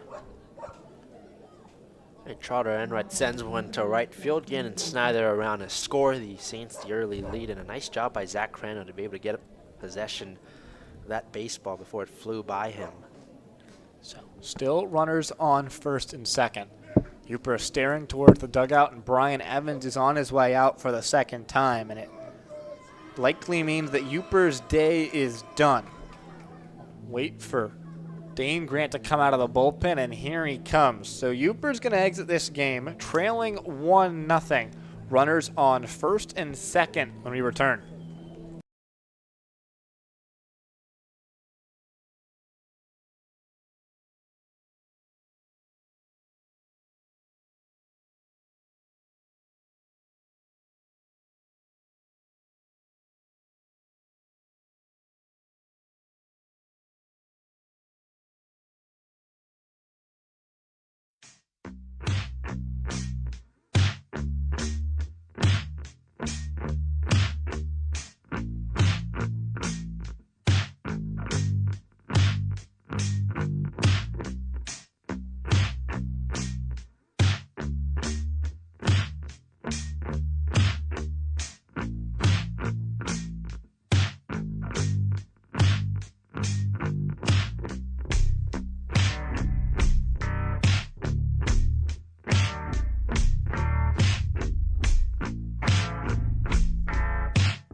Welcome back here in Irvine. It's 1-zip Saints, and they're threatening to make it more. Dane Grant into the ball game so far this summer, 16 innings, a 2.25 ERA. He's yet to allow more than 2 runs in an outing all summer long, but he needs to come up in a big spot right here with Enright on first, Freer on second after Uper allowed 3 straight Saints to reach. Gave him a 1-0 lead. They're trying to add on. Squaring to bunt, but pulling back was Jackson Reed, who's got a walk and a strikeout so far today. And Grant last pitched against the Barons, went 3 innings, 1 hit, 2 walks, and struck out 4. See if he can find the strike zone here. Did so on pitch number 1 to get ahead 0-1. That one inside, though, so 1-1. So the Saints try and grow their lead. You know, this Riptide offense has been a little bit stagnant today. They've certainly threatened at times. They left multiple runners on in 3 of their 4 innings so far. Yet to score, of course. But you know, if you can avoid giving up 3 or 4 runs this inning, it really feels like you're still in this ball game. But if you aren't able to do that, it could be some trouble. Swing and a miss from Reed. So that's a big second strike. And if you're Dane Grant, you're now just 1 pitch away. You're able to get out of this inning with just 1 run, like you talked about, Sam. That feels like a big positive. 1 run might not be enough to hold the Riptide down. Now, 1-2.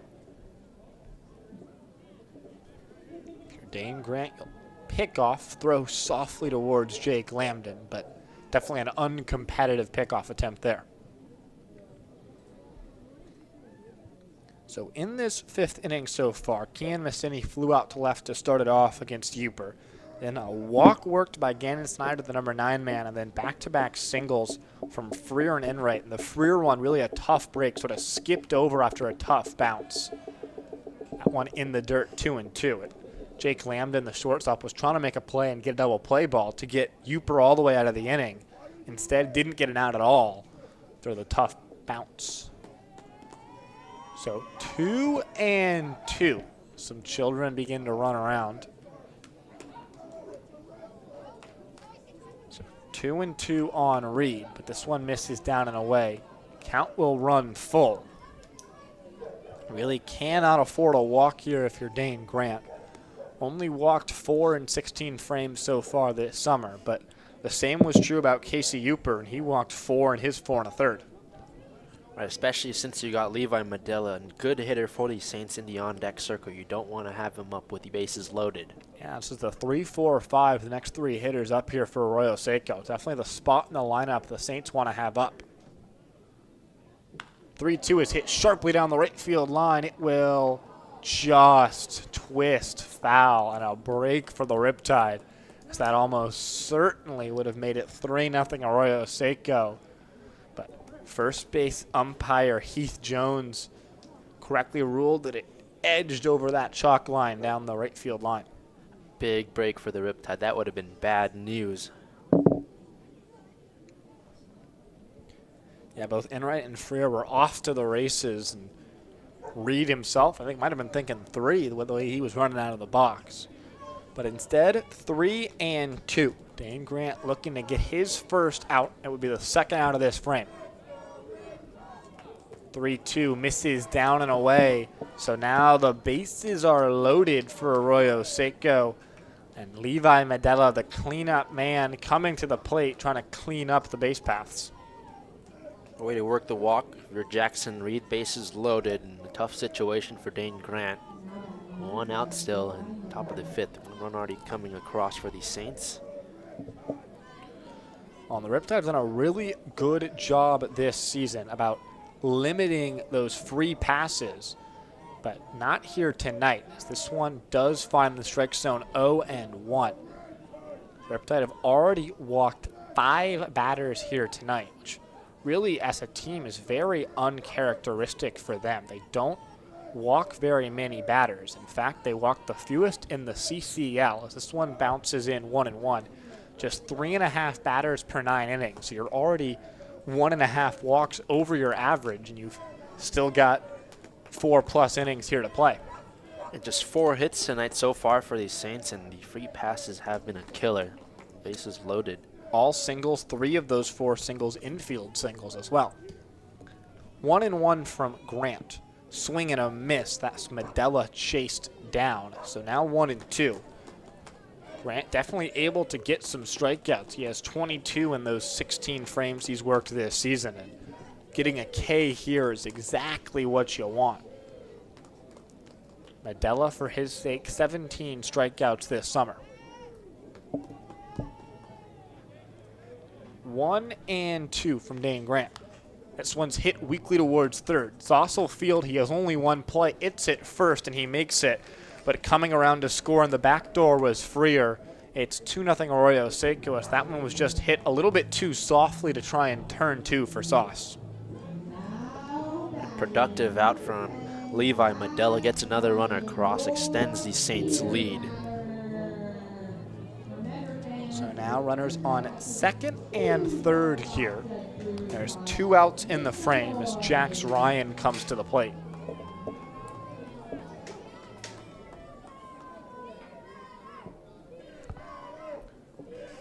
Ryan with 2 runners in scoring position here. Squares to bunt, but it goes foul, so 0-1. Talked about limiting the damage. 1 run coming in, 2 runs now in the game, but only 1 since Grant's come in. Really not the end of the world. You can overcome a 2-run deficit, but really want to make sure that these 2 runners in scoring position are left stranded. 0-1.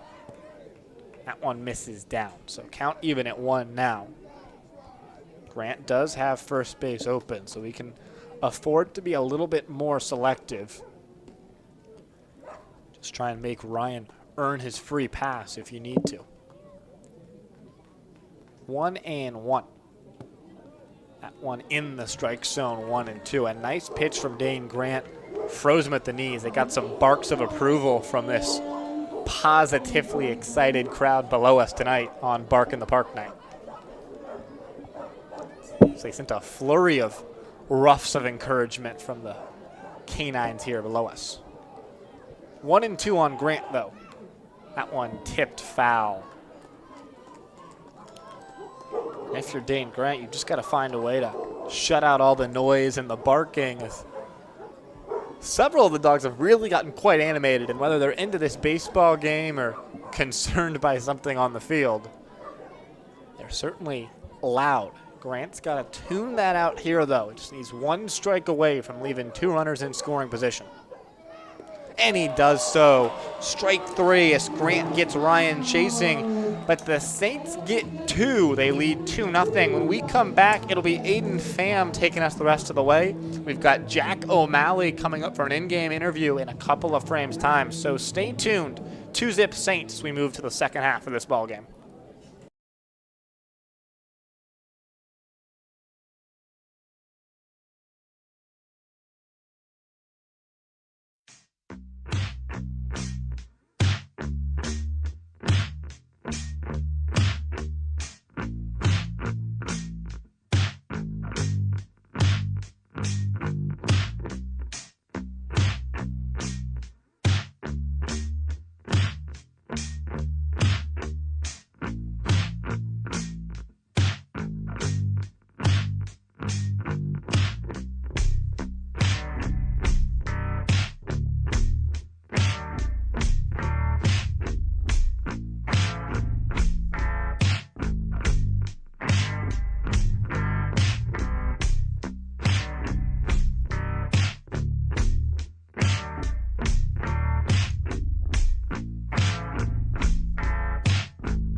back from Great Park, bottom of the 5th inning. 2 runs across in the top of the 5th for the Arroyo Seco Saints, who lead 2-0. Aidan Pham alongside Sam Evans with you. The Riptide looking to win their potentially 10th straight. I say that because as of now, they're on a 9-game win streak, but the game yesterday wasn't concluded. It was 20-8 when the lights went out in the bottom of the 8th with 2 outs. So that game yet to be concluded. Bradley Navarro leads this inning off.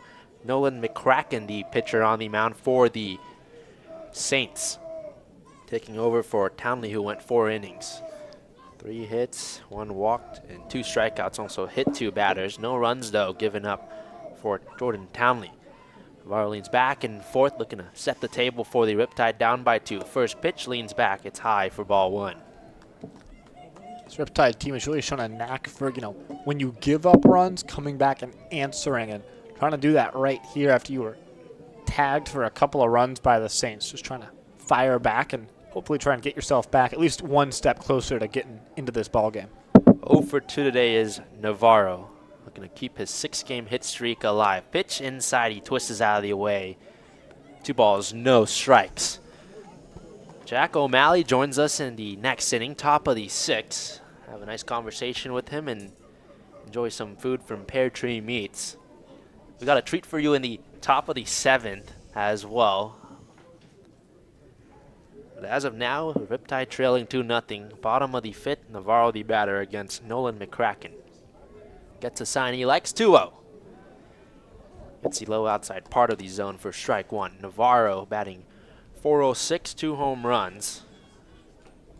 His 26-game on-base streak has been excellent for the Riptide. 4 for 6 yesterday, a homer, 2 singles, a triple. The double shy of the cycle. He is the batter due up for the Riptide if the game continues. 2-1 inside for ball 3. Yeah, there's a lot of statistics that you can use to talk about Navarro. I think the word that I would use is just he's really, really good. He is really, really good at baseball, at plain and simple. He's just a fantastic baseball player. He's been so fun to watch all summer long. Switch hitter batting lefty against the righty McCracken. Glove in front of his belt. 3-1. Outside ball 4. Navarro reaches on the walk. A good start in the 5th inning for the Riptide, who are looking to work from behind. Down by 2, and up is Jake Evans. It's walk number 22 on the summer for Navarro. There's not very many Riptide hitters who have 22 hits this season. So for Navarro to be getting on base as much as he is, the only other hitter who has as many hits as Navarro has walks is Luke Johnson. So it's, I think, really impressive what Navarro's been able to do so far this summer. He reaches for the first time today, now 27-game on-base streak for Bradley. Jake Evans, righty-on-righty matchup, stares at the pitch as it drops in for strike 1. And Navarro's on first. He's 10 for 10 on stolen bases this summer. For those 27 games on base streak for Navarro, he's played in 27 games this summer, so he's been aboard every single time. Goes to show you how consistent he's been all summer. 0-1. Upstairs, ball 1. 1-1. The count against Jake Evans, batting .330, 38 RBIs in his 3rd game back. Another really talented hitter for the Riptide. He was hit by a pitch in the first, stole a base, but was out at home on a nice throw from Milto to avoid giving up the first run for the Saints, and the Riptide. Couple donuts on the board, swing and a miss, strike 2. 4 for 4 yesterday against the Saints was Jake Evans. Had a double, 2 singles, had 3 singles, 3 runs scored as well. Steps out and back in the box. 1-2, no outs, bottom of the 5th. Riptide looking for 2 runs to even the game up again. Navarro takes off, pitch called, a ball, no throw is made. Navarro steals his first bag of the game. It's the first, or the second for the Riptide. 11 for 11 so far this summer. If the Riptide were wanted by police, I would say that Bradley Navarro is the at-large theft of choice. Him and Luke Johnson have both swiped over 10 bags without being caught once. So if you need someone to pick a pocket, those are the 2 guys I'd call. 2 balls, 2 strikes, no out runner in scoring position. Evan swings and misses, strike 3. Strikeout number 1 for McCracken, the 3rd tonight for the Saints. 1 out in the bottom of the 5th. It's a big strikeout there. If you're the Riptide, you want to make sure you at least have this deficit after giving up the 2 runs, try and answer back with at least 1. Able to get that run into scoring position with now just 1 out for a couple of big bats in Cadena and Dan's. Isaac Cadena looking for his first hit today. He's on a 7-game hit streak, and we talked about it a lot tonight. Just a fantastic addition to the Riptide lineup. Navarro on second for the lefty Cadena. Takes a pitch that paints the edge of the zone for strike 1. Hit by a pitch in the first, got around at third on a wild pitch and popped one up to second in the 3rd. You'd love if he could come through right here and send Navarro off to the races. 8 RBIs on the summer, making his 10th appearance tonight, starting at first base. 0-1. Inside towards the feet of Isaac Cadena. 1-1. 354 batting average, 2 homers, 8 RBIs for Isaac Cadena, the future USC Trojan. Just like yourself. Yeah, excited for that. Cadena looking to fight on for the Riptide. 1-1 count. The pitch swung on and missed. A big swing from Isaac Cadena right through it for strike 2. Yeah, McCracken just sort of pulled the leash right there and was able to get a swing and a miss from Cadena. Ahead in the count is Nolan McCracken looking for his 2nd strikeout tonight, his 2nd in this inning. Took over for Jordan Townley, who shut out the Riptide through 4 innings so far. Navarro's on second. He was walked and stole a base. Isaac Cadena looking to reach for the 2nd time tonight, his first hit. Swings, sends one deep towards right field. Milto settles under it. Navarro tags from second. He strolls in a third, 90 feet from home with 2 outs for Carter Dans. That ball was hit really hard by Isaac Cadena, but just right at Milto. Good job by Navarro to able to tag up and advance, but just a frustrating one there because it was hit really hard. Felt like you deserved better than you got there. Nice catch by Joey Milto for out number 2. Carter Dans is up at bat. He was 1 for 4 yesterday, had a triple. 16 RBIs on the year, 2 homers. That 2nd home run came against the Bombers just a couple days ago. 2-run blast in the 9th inning to tie the game up for the Riptide, and they would walk it off. That was a clutch swing by Carter right there. Just lifted one to right field, got all of it, and helped the Riptide come back to win that one. Outside ball 1. There's 2 outs in the bottom of the 5th. The Saints holding on to a 2-0 lead. Kraken looking for the 3rd and final out, get the Saints lineup back up. Yeah, allowed the leadoff walk to Navarro, but since then able to get Evans and Cadena out without too much trouble. Carter Dans looking to cash in for the first run of the night for Orange County. Pitch inside for ball 2. 2 balls, no strikes. Carter Dans steps into the box, the left-handed batter. Has a wide arm sleeve on his left arm, twists the wood bat around a couple of times. Navarro's on 3rd. Was walked in this inning. McCracken 2-0. Went around, says home plate umpire Michael Blanchard for strike 1. Tough break there for Dans, but you're still in a good count, ahead 2-1. Trying to take advantage right here and at least have that deficit. Looking for his 2nd hit today is Carter Dans. He singled in the first. Now on a 9-game hit streak, 13-game on-base streak. Gonna score the run from 3rd. That's Bradley Navarro. 2 balls, 1 strike, 2 outs. Pitches. Got a piece of Carter Dans. He's on with the hit by pitch. Runners on the corners for Luke Johnson. A really good bat for the Riptide this summer, and a chance to even this game up as Carter Dans was hit by the pitch. Looked like it got his arm. That's the 3rd hit by pitch so far today. First from McCracken. And now you got 2 aboard for the big bat of Luke Johnson. We talked about it earlier, the wind for pretty much the first time all season long, blowing out towards left field. Perhaps the time for Johnson to get a hold of one and try and drive one over the fence for the first time this summer. Aaron Millam is out there talk things over with McCracken. This is his first inning of work. Gave up the walk to Navarro to start it, struck out Evans. Cadena sent a well-hit fly ball out towards right field. It was caught by Milto, and Carter Dance hit by a pitch for Luke Johnson. Quick mound visit. Luke Johnson, you talked about the wind. The flag's blowing towards left field. Johnson, in his second summer with the Riptide, he led them in home runs last year, looking for his first of 2025. Certainly would be a good time for one. The Riptide have already left 6 runners on in the first 4 innings. They've got 2 more on right here. You'd really like to take advantage. Runners on the corners with 2 outs for Luke Johnson out of Cornell. Righty on righty matchup between him and Nolan McCracken. Black glove in front of his belt, facing Luke Johnson, who waves the bat over his right shoulder. Deals, swing and a miss, strike 1. Johnson, one of several players on this Riptide team who was selected to the CCL Showcase game. Got to play center field there, which is a position he hasn't played with the Riptide so far this summer, but just showed his utility ability out there. 0 for 2 today. Struck out in the first, grounded to short in the fourth as he swings, and that one goes back into the backstop for strike 2. So quickly down in the count, 0-2 is Luke Johnson for Nolan McCracken, looking for the 4th strikeout for the Saints tonight. Yeah, right there, Carter Dans tried to move into scoring position and swipe a bag, but fortunately Johnson fouled it back, and so he'll have to go back towards first base. 2-0 lead for the Saints, bottom of the 5th. Dan's on first, Navarro on third for Luke Johnson, the batter at the plate.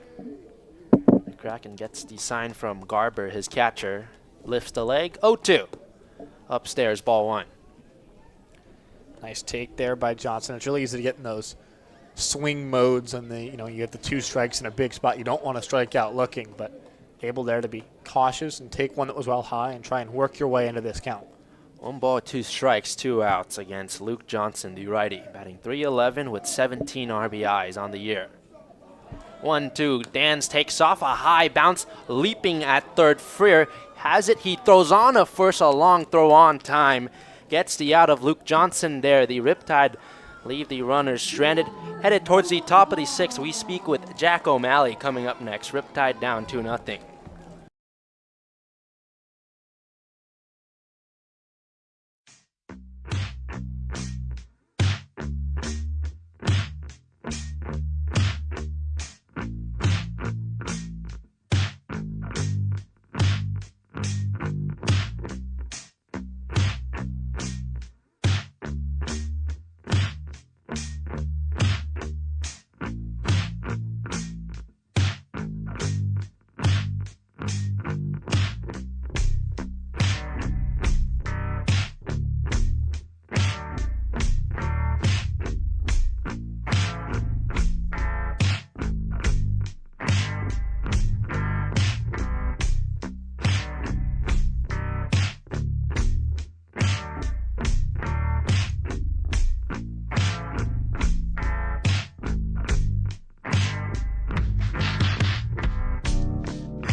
Coming back to you from Great Park, it's the top of the 6th inning. 2 pitches so far, 1-1 rolled on the right side. Gloved by Evan, spins and rolls it on the ground.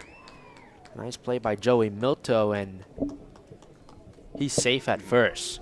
And we're joined up in the booth by Jack O'Malley. And Jack, it's good to have you up here. How's the summer been with the Riptide so far? Yeah, it's been great. I mean, you know, I like being able to live 10 minutes away and then show up to the field every day. You know, for the Riptide, like, I would say we have a great setup here, and it's been great coaches, great teammates, and, you know, really couldn't ask for any more. So been really enjoying my summer so far. And Jack, I think that anyone who's watched really any of your games, the thing that jumps off the plate is your velocity, as Grant throws to first to get the out on the sacrifice. So can you talk about, like, how have you always been able to just throw really fast compared to the other kids your age, or what was that like for you? Yeah, I mean, I'm just backtracking a little bit. I guess things really, and I think there was a time where things really did kind of spike, and I've always been, you know, physically gifted, so so I think that's always been in my corner. But I would say I started to put things together from a velocity standpoint just a few years ago, and then you know, you kind of just keep plugging away, and just over time, things just kind of all came together. And I would say this summer's been great because, you know, I feel like I've kind of been seeing those higher velocity numbers. I've always been able to reach them, but I think this summer's been, you know, it's been really consistent, and I'm really fortunate to kind of see that and enjoy it. So we'll see how it continues to go, but no, yeah, I think that can definitely be something to just build on, and, you know, hopefully one day can reach some pretty cool numbers in that area. So we'll see. Ground ball to second, retires Kenny Maseni. There's 2 outs in the top of the 6th for Gannon Snyder. Talked about how you're close to home as Grant deals away for ball 1. You're close to home. You played at Crean Lutheran just a couple minutes from here. So yeah. What's it been like to come back, and your experience at Bucknell? You know, it's a lot different for sure. I mean, you know, coming from Southern California and like a smaller school, and you know, like, you're pretty, I would say you're kind of in a bubble, you know, like you haven't experienced like a whole lot. And then, you know, like, went to college, and, you know, Bucknell specifically, it's for sure a different program there, different environment, a lot colder. So I had to get used to that. But it was a great two years. Really enjoyed it. Loved my time there, and, you know, we'll see where things end up next. But, yeah, no, I mean, couldn't really say anything better. You know, I think it's been a great time there, so super pumped. You know, Jack, I feel like you have one of the more unique sort of warm-up routines. You've got a giant rubber ball that you bring out. Yeah. This one Rolls by Camden Sauce at third. It's fair. Your run comes around. That's Joey Milto. Gannon Snyder safe on first. Another run added on the board for the Arroyo Seco Saints, and they lead 3-0. That's just been the story of the game. They've just been having those cheeky little hits and timely stuff. How frustrating is that for a pitcher? I'm sure you've experienced that at some point in your career. No, it's tough. I mean, like, when you're out there, obviously, you know, pressure's always on. Doesn't matter if it's like a blowout game or a tight one. Like, you're always, at some extent, you know, expected to perform and get it done. So when you have things like that happen and occur, you know, I know for myself, you know, I definitely have to kind of take a step off and just kind of recollect myself, just, you know, because it can speed up quick for sure. So once that runner gets on first, you know, it's easy to kind of let him get on second and then so forth. So definitely got to recollect. But, no, I think Dane's in a great spot here. And, you know, obviously, you know, he's been shoving all summer. So we'll see how it goes here. But Fur lifts one up, and it's back foul. And building on that, Coach Brian Evans, the head coach, but also the pitching coach, and you've gotten a chance to work with him this summer. How has it been working with Coach Evans? Yeah, Coach Evans is great. I mean, definitely has a slow heartbeat in terms of situational play. You know, like, he's been able to really kind of facilitate that mental game aspect, especially for someone like me where, like I said, you know, things can kind of speed up quick sometimes. There we go. They got him at second. It was off the bag, and that's the third and final out of the top of the sixth. Continue talking with O'Malley when we come back. Bottom of the sixth coming up next. Riptide trailing 3-0.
Back from Irvine, it's the bottom of the sixth inning. The Riptide working from behind, trailing 3-0. Continue talking to Jack O'Malley up in the booth. And Jack, we have Pear Tree Meats with us. We've got some barbecued meat and mac and cheese. I know you were able to get a piece of it. So give us a review of what you got. Yeah, no, I mean, we've been having this like every single game. You know, it's really good stuff. And you know, Saturdays when they have the brisket out, you know, like those are the go-to days to get it.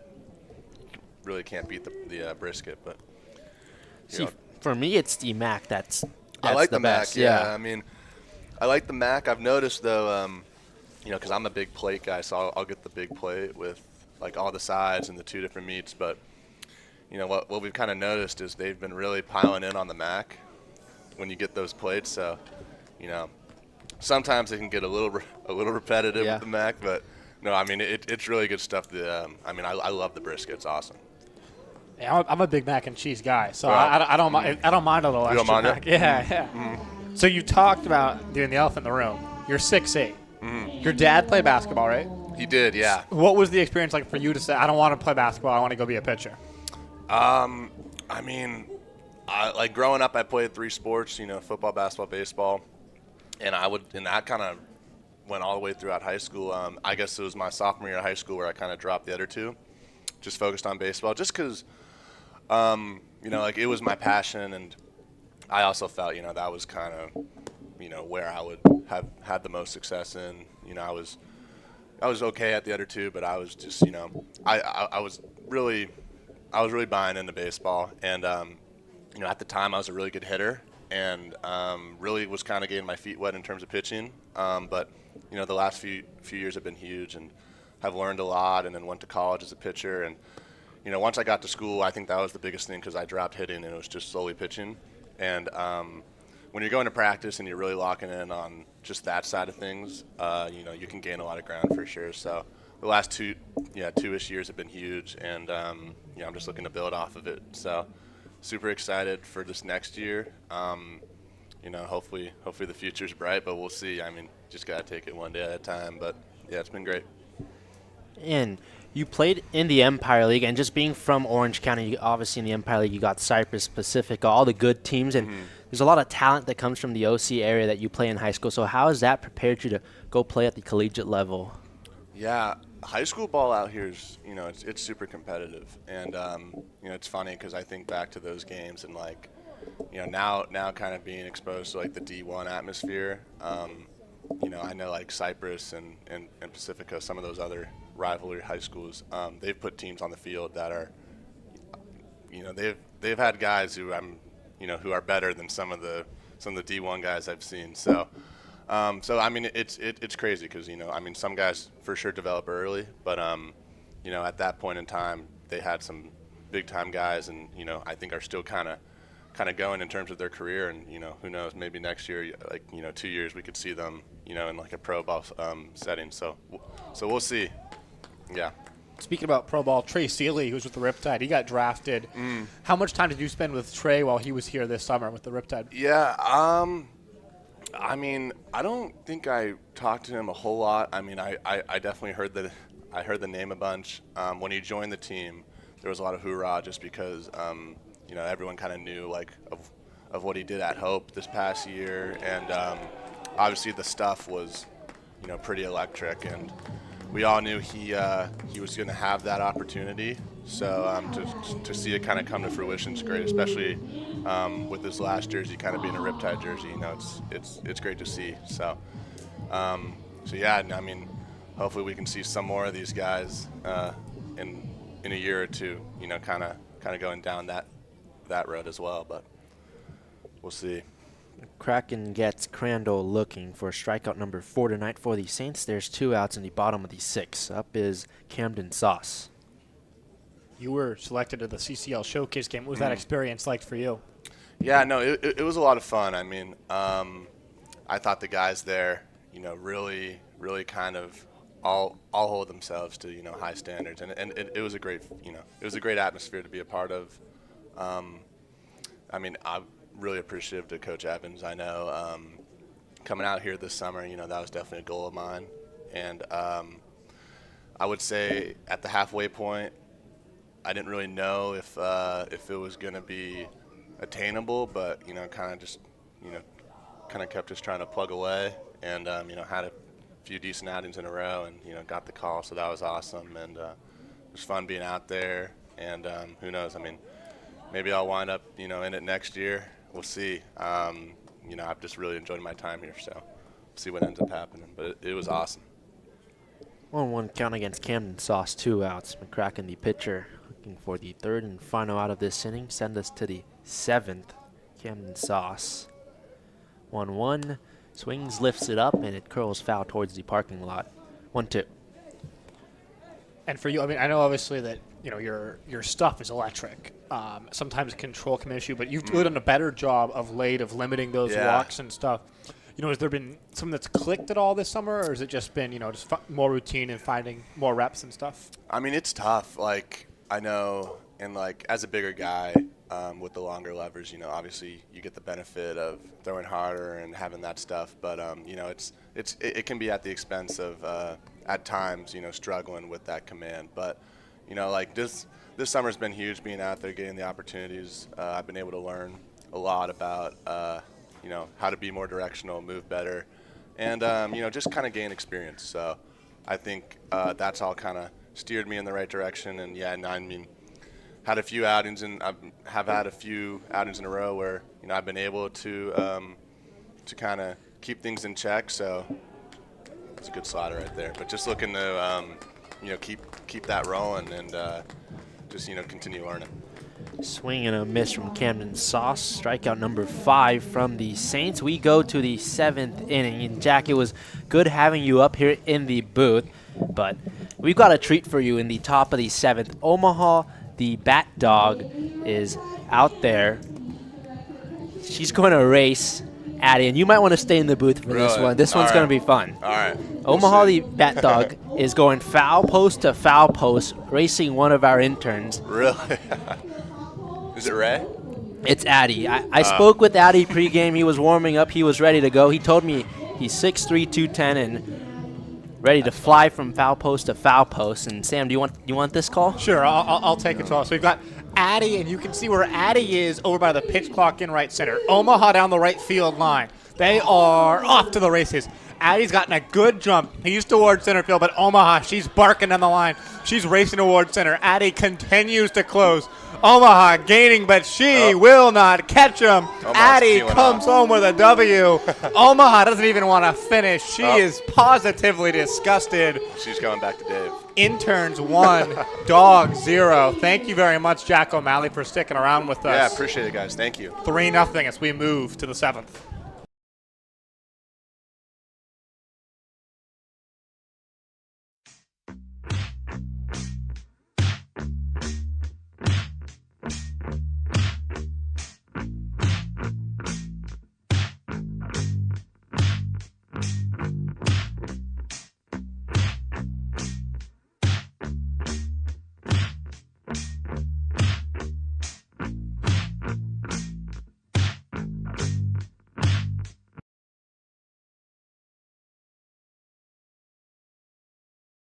Welcome back here in Irvine. 3-0, the Riptide trailing. Dane Grant still on the mound. It's just about ready to get underway to face off against Jacob Freer, top of the order here for the Saints. Now 1-0 here on Freer's. Aidan Pham is chewed through his mac and cheese, and he's about ready to get back to play-by-play. There's a short break, and I'm back. Jacob Freer digs in, a 1-0 count with no outs against Dane Grant. Freer has reached 3 times today. Grant deals. It's at the bottom of the zone for strike 1. And let's go back to that commercial, or in between breaks. Omaha, the Bat Dog, races Addie in. I gotta say, I can't say it was a close race, but Addie definitely came through, as this one's poked fair along the right field line. It's pitched back to Dane Grant, and they unable to get the out there as Jacob Freer is safe, but good effort from Kadena. Yeah. Addie wins the day. He's 1-0 against Omaha. Yeah, no, certainly congratulations there to Addie, who raced down the line well. We'll be sure to get him that footage because I'm sure he's proud of it. But on back to baseball, that's a really frustrating one. That is the 3rd time today that a ground ball has gone towards first base. Kadena's fielded it, and a pitcher hasn't covered. Runner on first, and Dane Grant deals to Trotter Enright in the zone for strike 1. And another frustrating play at first for the Riptide as Jacob Freer reaches for the 4th time. 3 hits and a walk. 1 run scored. Saints lead 3-0, and Trotter Enright waves and misses for strike 2. Ahead in the count, Dane Grant 0-2. Certainly would not surprise me if pitchers are getting some work to run from the mound towards first base as they try and assure that they're good to go. No balls, 2 strikes, a runner on first, no outs. Grant fires the outside, ball 1.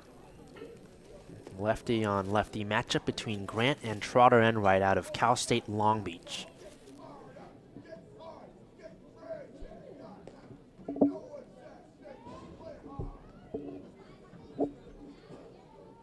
One, two.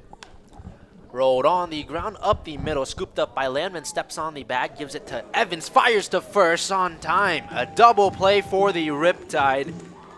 2 outs on the board. A nice defensive play by Jake Evans, who scooped it up, gave it to Evans, and he fires to Kadena at first. Yeah, that was pretty right there by Jake Lambden. Jake Evans, that's a Kadena. As easy as you can do it, 6-4-3, and way to erase the leadoff single by Freer. Brings up Jackson Reed, who's also reached twice today, has struck out once. Both of the appearances were walks issued by the Riptide. First pitch from Dane Grant is low for ball 1. Jackson Reed out of Seattle, hitting .278. Was 2 for 3 yesterday against the Riptide. 1-0 is taken inside for ball 2. Saints lead 3-0. The Riptide working from behind. 2 runs came across in the top of the 5th and 1 in the top of the 6th. That's where we are now. Riptide have left multiple runners left on base. Smashed into center field. Montgomery goes over and fetches the baseball for out number 3. Double play from the Riptide, and a nice catch from Reed Montgomery in center field gets them out of the inning. Bottom of the 7th, the Riptide looking to answer, trailing 3-0.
Riptide trail 3-0 to the Arroyo Seco Saints. Aidan Pham alongside Sam Evans with you.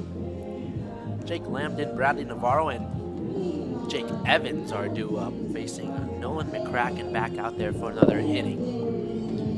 Riptide just 3 hits so far tonight. Got thrown out at the plate in the first inning, but other than that, haven't been able to do a ton offensively. Left 8 runners on the base pass as well. Gonna start something down by 3 in the bottom of the 7th is Jake Lambden for the Riptide. Nolan McCracken sent the Riptide down 1-2-3 in the 6th. He kicks and deals in the zone, strike 1. Jake Lambden today was walked in the 2nd and struck out in the 4th. Riptide looking for another CCL win, advance them in the standings as they play the Conejo Oaks on the road tomorrow. Big stretch of games. They play the Conejo Oaks in 3 consecutive games moving forward after tonight. Yeah, 3 of the next 4 days. Off day Monday in between there, but really a crucial stretch, I think. You know, if the Riptide are certainly locked into a playoff spot, they're almost certainly going to get a home playoff game here, barring a pretty monumental collapse. But if you want that 1 seed and a critical bye, that means you dodge a win or go home baseball game, you have to find a way to beat the Oaks a couple times in this next week. 1-1 sails high for ball 2. 2-1 count against Jake Lambden. The Riptide, just a tale of 2 different games. Yesterday's game full of offense. Tonight it's just been quiet for Orange County. Just 3 hits, no runs through 6 innings. Well, that's what makes baseball so fun, is the variance day to day. But certainly today, the variance not making it so much fun for the Riptide. 2-1 offering drops in for strike 2, 2-2. Yeah, the Riptide got off to a hot start yesterday. 4 runs in the 1st and 2nd innings. A big 10-run 7th. 20 hits and so far 20 runs. That game yet to be concluded. Riptide leading 20-8 over the Saints. The offense tonight has been all bark, no bite so far. 2-2. Inside, full count faces Jake Lambden, who's looking for his first hit of the game. He was 1 for 4 yesterday, where he had a single. He also scored 3 runs. Was walked twice. It's been a great battle in the bottom of the 4th.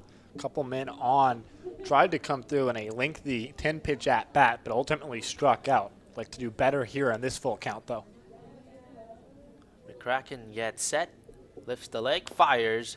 Couple high, bounces up the middle, charging forward and right, tough play, and safe at first is Jake Lambden. Lambden reaches, there's a runner on first with the top of the lineup, starting with Navarro stepping up. Jake Lambden, I think, runs faster than Omaha based off the speed that we've just seen between the two over the last 5 minutes or so here. He's a real threat to run as well once he's on the base pass. He's 8 for 8 on stolen bases. We'll see if he tries to take a jump here and perhaps jump start this Riptide offense. He's got the 4th hit of the ball game for the Riptide. Navarro stepping up with the runner on. That's always good. Bradley is looking for his first hit tonight too. A lefty on righty matchup between him and McCracken. Bouncing around, taking off is Lambden. The throw to second is off the mark. An easy stolen base for Jake Lambden. Yeah, Lambden went in there standing up. I don't know if you were able to see that throw that Ronald Acuna Jr. made the other day. And guy came into the bag. He threw one from deep right field to third base. And the guy was out because he didn't slide. And while Lambden was in there safely, he certainly would like to see just get down every single time and make sure you're making it smooth and easy to slide into the bases, make it as difficult as possible to get tagged. In scoring position for the Riptide on second, Jake Lambden. Navarro leans back and forth, working with a 1-0 count, no outs. Pitch, bottom of the zone, strike one. Navarro trying to keep his 6-game hit streak alive. Batting .406 with 2 homers. Riptide tonight have left 8 runners stranded. Down by 3, bottom of the 7th. Saints lead 3-0. A look at second. McCracken deals. It's outside for ball 2, 2-1. And this is the stretch for the Riptide that they want in the batters coming up. Navarro's at the plate now. Evans is on deck. Following him is Isaac Cadena. Good chance for the Riptide to get a couple runs across, cut into the Saints lead. 2-1. Towering high, going back and giving it chase. Garber, he stares as it drops into the stands. It bounces around a couple times. 2 balls, 2 strikes, no outs against Bradley Navarro. Jake Lambden, who singled to start this inning off, stole a base. He's on second. Got some big news. The winner of the race, Addy, coming up for a press conference in the booth here, top of the 8th inning. So make sure you stay tuned to hear about the fastest man at the Great Park. Definitely excited for that. And that is breaking news, as we're going to have a post-game interview for maybe the first time this summer. Addy, stay tuned for him. Top of the 8th, like Sam said. Right now, it's a 2-2 count with no outs. Runner on second for Navarro. Looking for 3 runs. Navarro swings the bat around a couple times, and now it waves next to his left ear. Bouncing around on second is Jake Lambden. The 2-2 pitch, lifted in the air out towards center field. Snyder working all the way in, reaches up, squeezes the glove, makes the catch. 1 out in the 7th. Really nice play there by Gannon Snyder. Covered a ton of ground. Able to not allow that blooper to drop in. Kind of a tough break there for Navarro. Jake Evans is the new batter. And going back to that, Addy's coming up. I don't think we have a treat for him, but that was a valiant effort. Do you think you would have beat Omaha if you were out there? You know, I'm not exactly the fastest guy. I can't lie. Okay. But I didn't think that Omaha put in her best performance. And so I think that I might have been able to just sneak it out. It would have been a rough one, though.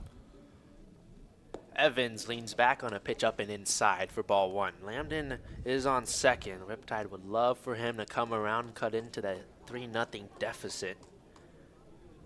There's 1 out in the bottom of the 7th for Jake Evans. Isaac Cadena in the on-deck circle. Nolan McCracken with the black glove in front of his stomach. 1-0. Drops for strike 1. 1 ball, 1 strike. And Nolan McCracken took over for Jordan Townley. He's looking for 2 outs. Shut the door on the Riptide. Bring the Saints lineup back up, who are looking for a couple more insurance runs. Righty on righty matchup. Lambden on second. A long look there for McCracken. He twists his head. 1-1 inside. It got a piece of Jake Evans on the arm. Evans reaches on the hit by pitch for the 2nd time today, and just a trooper. We talked about how he's been hit by the pitch so many times this summer. He's already been hit twice tonight.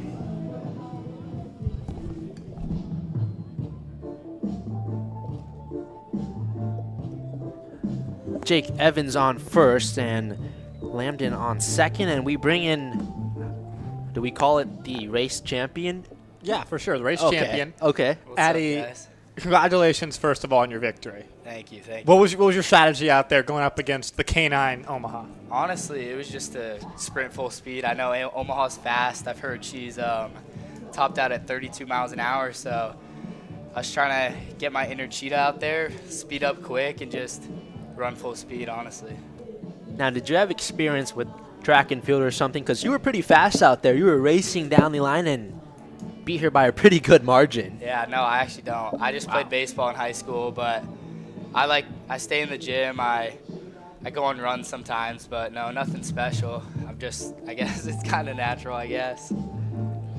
So, at what point did you know you had that one in the bag, or were you not aware? Until I the had end? no idea. I didn't look back till I was finished, and then I saw her turning around back towards center. So I had no idea. It was just based off my other equipment manager Connor and Jake down there. They were cheering, so that's when I knew.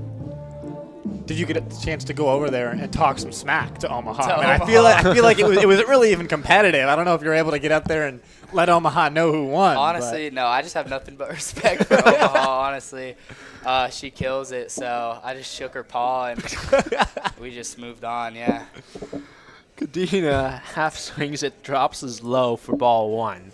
Now, do you get an award for winning that, or what's the incentive there? No, I don't. I should get an award, but no, I didn't get anything. So. Well, I can tell you, we got it all on camera. We can get you the clip. I'm excited to because watch I that think for sure. you'll enjoy it. We gave it play-by-play call and I everything. I hope I don't look too silly, but. I think you looked very, very serious. In fact, you, it's a true sport, the man Someone versus said- dog. One of the players said I look like a gazelle, so that was fun to hear. That was good. Lifted in the air out towards left field. Reed all the way over, and he unable to make the catch. It's a fair ball. Rounding third, Jake Lambden. He scores. Evans takes second. The Riptide, their first run of the ball game, cuts into the Saints' lead, 3-1. What a play from Isaac Kadena. He's on first, and that ball was slicing. Reed was over there and unable to make the catch, and it drops fair, Sam. And we talked about the way the wind's moving out there in left field tonight. Just bounce the Riptides away there, and hopefully that's the spark they need to get back into this game. Up is Carter Dans, and so we're up here most of the games, just calling the game obviously. You're down there. What's it like being up here? It's cool. I love this view. It's definitely different. It's super cool to be up here.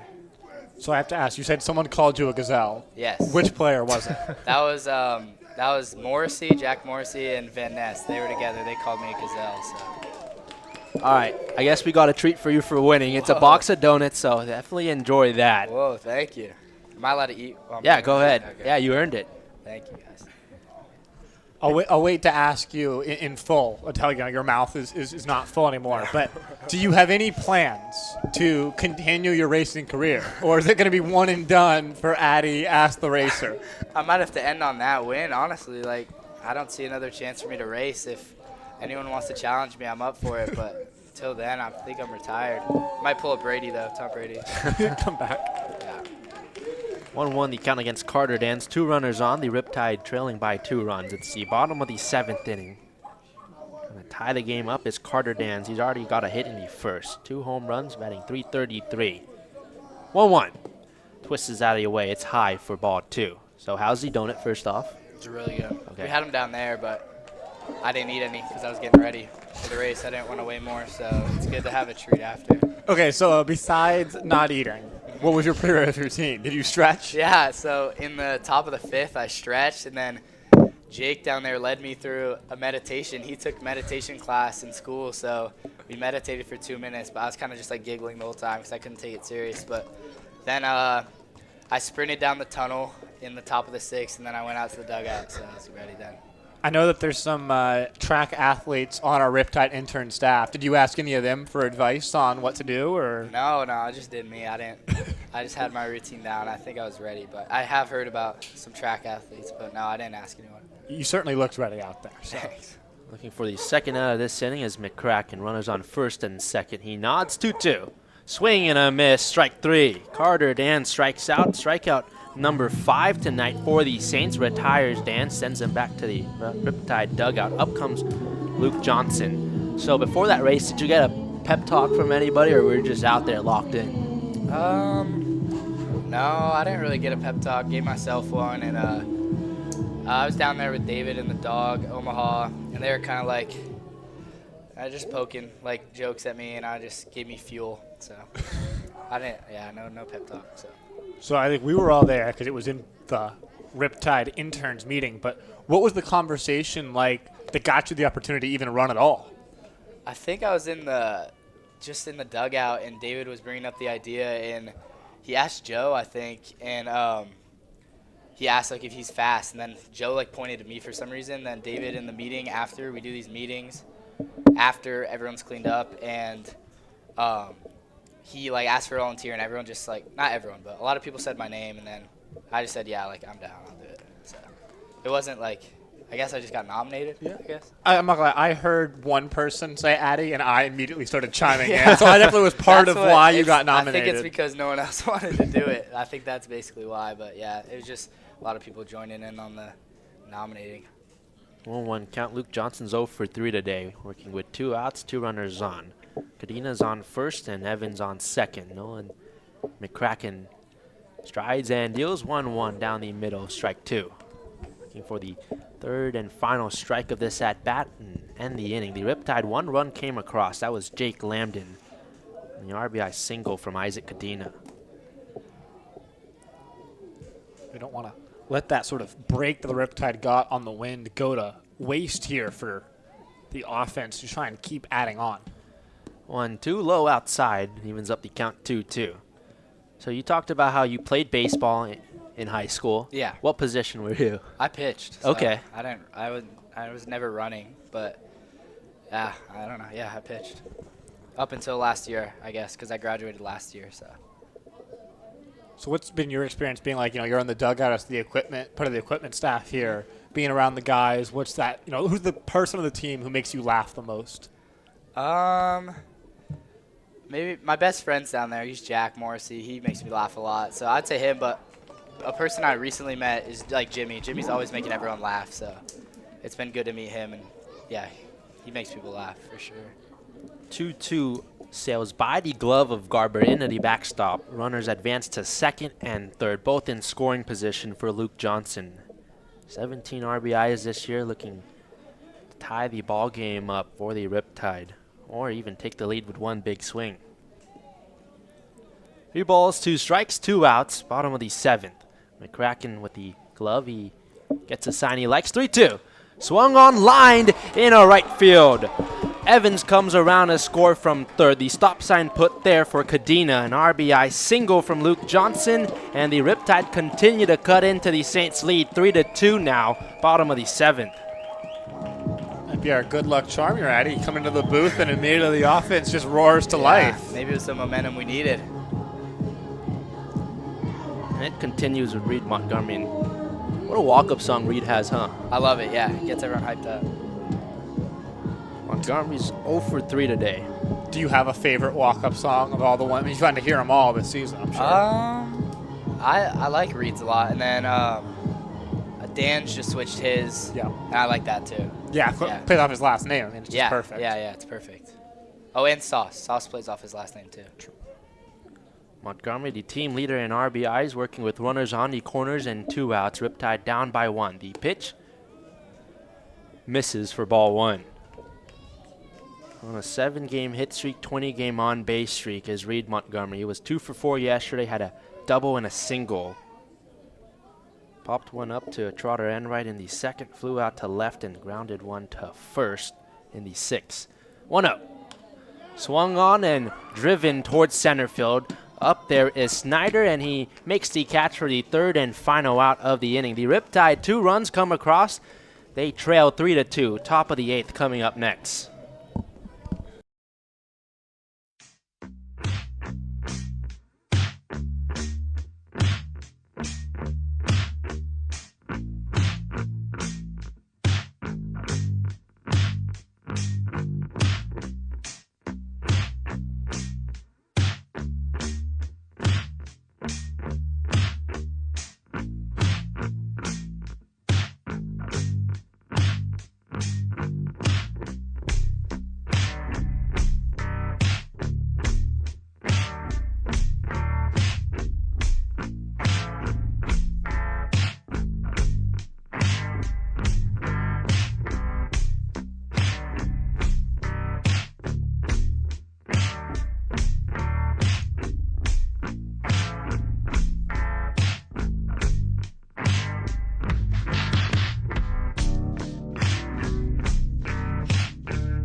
We welcome you back. It's the top of the 8th inning. The Riptide 2 runs in the bottom of the 7th cut into the Saints lead. It's a 3-2 ball game. Saints lineup back up. Levi Medella, Jax Ryan, and Joey Milto are due up.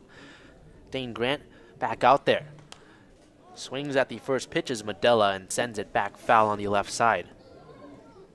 Yeah, for the Riptide, it's really important if you're Dane Grant to put up a 0. The offense sort of roared to life, a couple of runs, and just trying to keep this at a 1-run deficit now, give the offense the best chance they can have. 0-1 misses inside for ball 1. And Riptide, it was really productive inning. It all started with a single and stolen base from Jake Lambden. Evans was hit by a pitch. Cadena, RBI single that just dropped, and this one sent foul on the left side. An RBI single from Luke Johnson also that brought around Jake Evans. 2 runs for the Riptide. 1-2 count with no outs here in the top of the 8th though. Levi Medella looking for his first hit today, batting .307. At a shorter university. 1-2. Way inside. 2-2 the count as Medella leaped out of the way.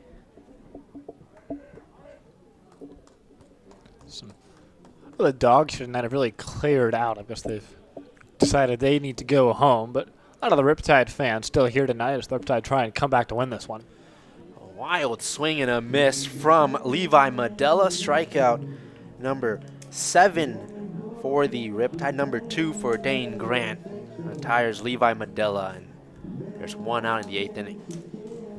It's a big K right there for Dane Grant. Hopefully can string a couple of them together here in this 8th inning and get those bats up quickly.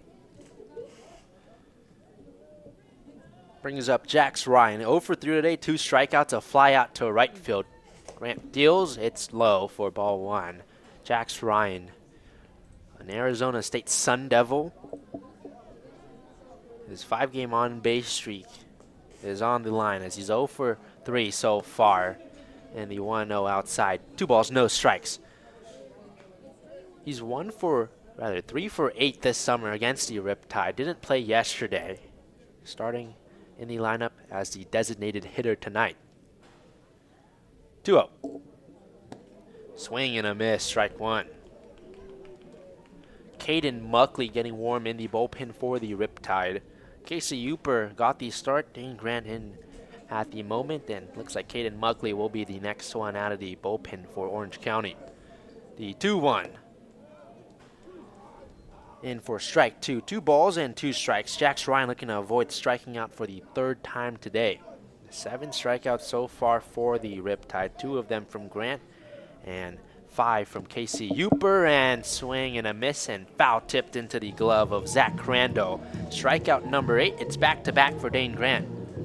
Exactly what you want. Grant got Ryan in a big spot back in the 5th for his first K, and now gets his 3rd against him as well. 2 quick outs here in the 8th, and that's exactly what we were talking about. Get those bats up quickly, hopefully with this game still at 3-2. Joey Milto is the batter. Really good hitter for the Saints. And it gets a piece of Joey Milto on with the hit by pitch. So not the inning that Dane Grant would like to have when you hit a pitcher, but a solid start, back-to-back strikeouts. Still manageable with just 2 outs on the board, and Johnny Garber stepping up. Yeah, Garber so far today is 0 for 1, a walk and a sacrifice bunt in there as well. That bunt really helped the Saints play some small ball. They went sacrifice, bunt, ground out, infield single to bring a run home after Milto, who just got hit by the pitch, singled to start the frame. And that insurance run is what decides this baseball game at the moment. First hit by pitch issued from the Riptide tonight, a couple from the Saints pitchers. Johnny Garber, righty on lefty matchup between him and Dane Grant. No batting gloves on, waves the black stick upstairs for ball 1. You say stick. The reigning dogs here at Gray Park are going to be interested. There's not many of them left, as most of them have scattered out of here. Well, it's past their bedtime. Do dogs have bedtime? Yeah, dogs have bedtimes. 1-0. Lifted high in the air towards shallow left field. Johnson is there. He makes the catch for out number 3. Riptide give up the hit by pitch, but were able to work around it. Bottom of the 8th, they're down 1 run, looking for an opportunity to get their 10th win in a row.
Welcome back to Great Park. Experian is your BFF, your big financial friend, big enough to have the resources and knowledge that have an impact, personal enough to help with what's best for only you.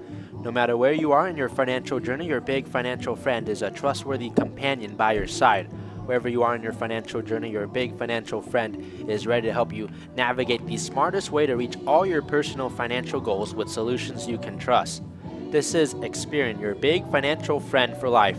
For more information, go to Experian.com. It's a 3-2 ball game. The Riptide trailing the Arroyo Seco Saints.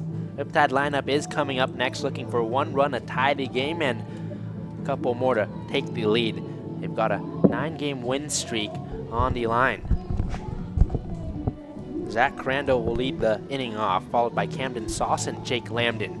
New pitcher on the mound, Andrew Citron for the Saints, taking over for Nolan McCracken.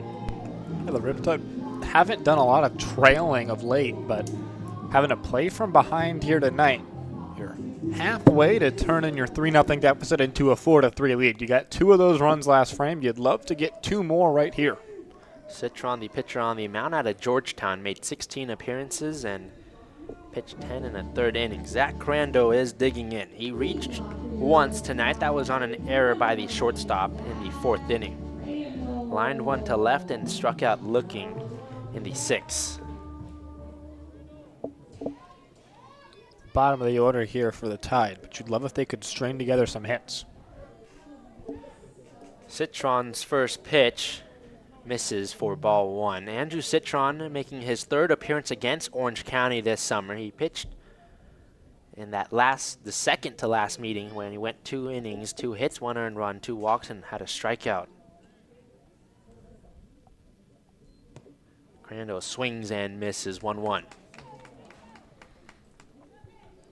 Every single member of the bottom 3 or 7, 8, 9 has been aboard at least once, but Crandall's the only one to reach on an error, not by benefit of his own accord. So we'd love to get a base hit on the ledger here right now.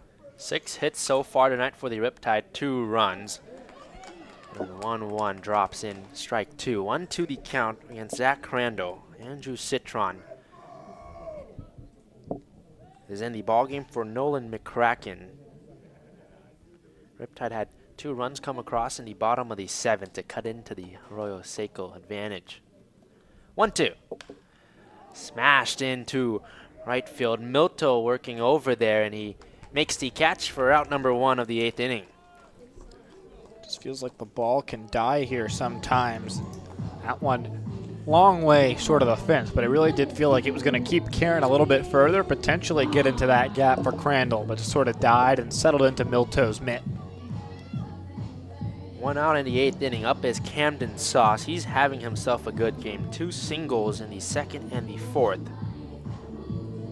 Came into this game looking for his first hit in 3 games. 2 hits already. Looking for a 3rd right here.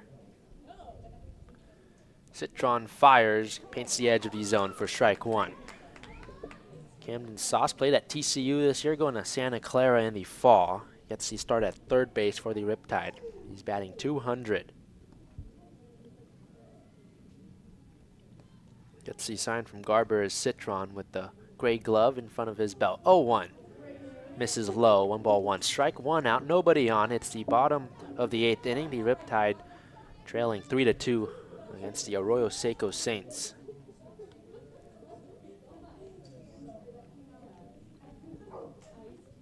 Sauce has had a good day with those 2 hits. 2-2 in the air towards first. Working over there is Levi Medella. He makes the catch right next to the fence along the bullpen. A nice grab by Levi Medella for out number 2. Yeah, tough break there for the Riptide. The wind's blowing just a little bit harder out to right field. Sauce would still be at the plate, but instead it's 2 outs. Now you're just down to your last 4 outs as a team here. Up is Jake Lambden, who kick-started the 7th inning with a single. He came around to score 1 of the 2 runs and also stole a base in that inning.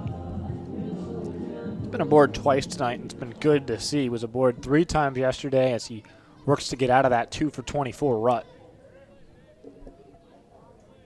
Riptide 2-out hitting. Looking to get going once again as Citron misses low for ball 1. .214 batting average for Jake Lambden. Was walked in the 2nd. That single we talked about in the 7th. He struck out in the 4th.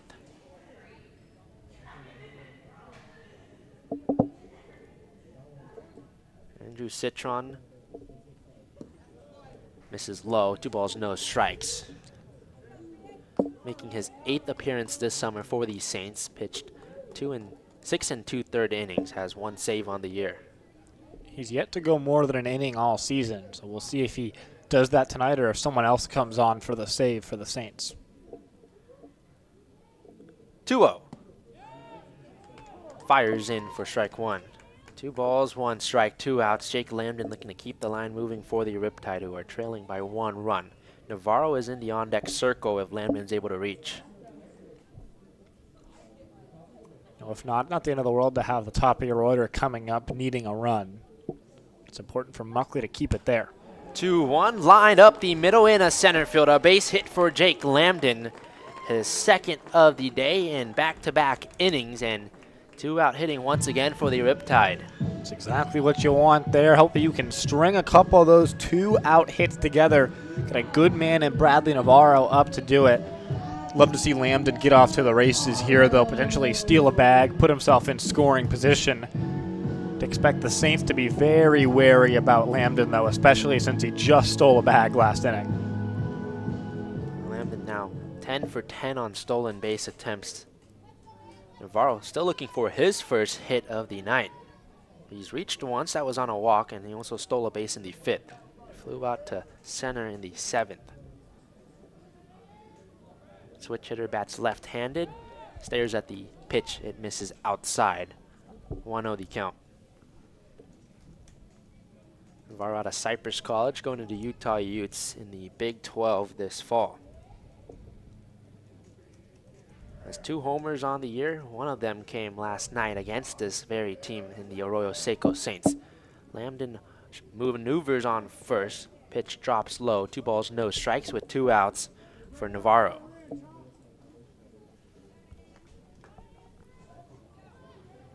Lambden, a speedy guy on the base paths over at first. There's 2 outs though, and 2-0 count for Navarro.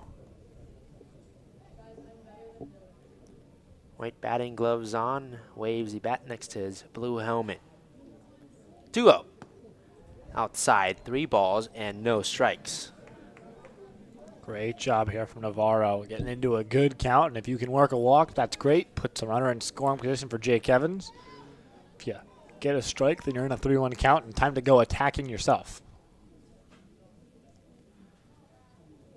A big breath for Citron. 3-0, Lambden takes off. It's ball 4, drops down low. A 4-pitch walk issued to Navarro. There's runners on first and second with 2 outs in the bottom of the 8th as Jake Evans is stepping up. The second walk that Navarro's worked today. This Riptide team just so good at drawing those free passes. But right now, what you need is a base hit.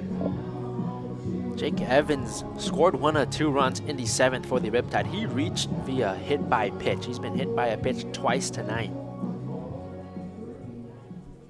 So still looking for his first hit as well on a 3-game hit streak. 2 runners on, 2 out. Citron peeks at second, fires the pitch home. Gets the edge of the zone for strike 1.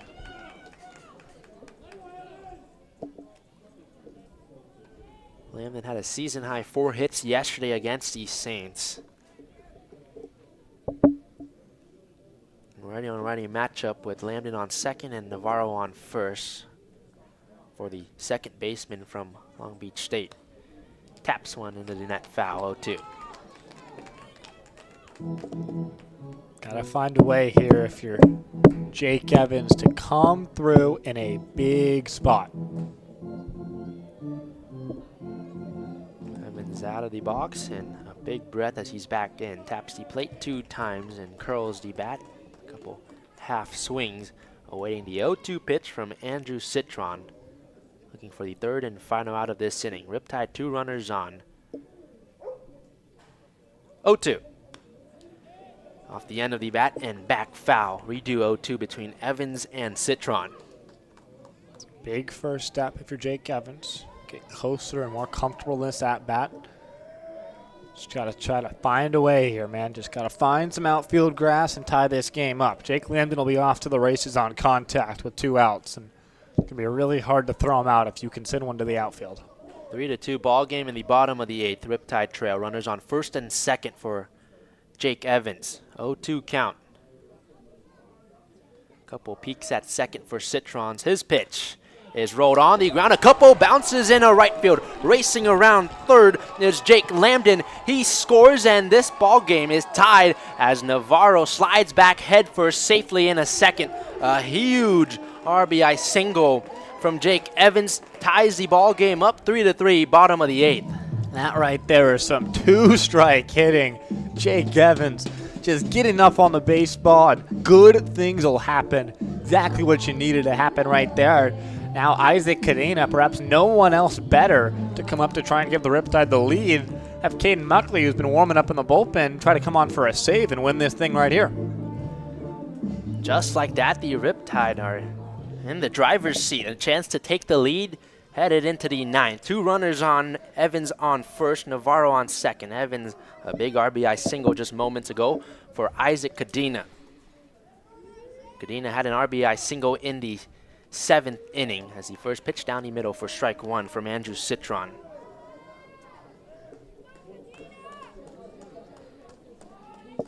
Two runs in the 7th, 1 so far in the 8th. 3 runs for the Riptide against the 3 for the Saints. I love about this team the resiliency. They just refuse to quit. Cadena takes one low in the zone. Down in the count 0-2. It's the second batter in a row that Citrons had down 0-2.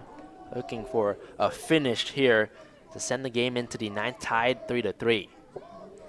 And if you're Cadena, it's the exact same thing as Jake Evans just had. Just fight, scratch, claw. Do whatever you can to stay alive in this AB. No balls, 2 strikes, 2 outs, 2 runners on. 0-2. Misses for ball 1. It's a bold take right there from Isaac Cadena, but it proved to be the correct decision as home plate umpire Michael Blanchard ruled that Cadena was right to take that pitch. Navarro's on second. Evans is on first for Isaac Cadena. A lefty on righty matchup between him and Citron. 1-2. Tapped back foul on the left side.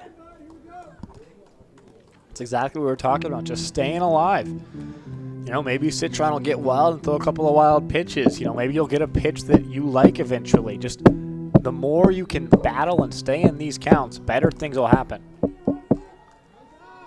1-2 count faces Isaac Cadena. 2 outs, bottom of the 8th. Tied at 3 between the Riptide and Saints. Lifts the leg, 1-2. Called strike 3.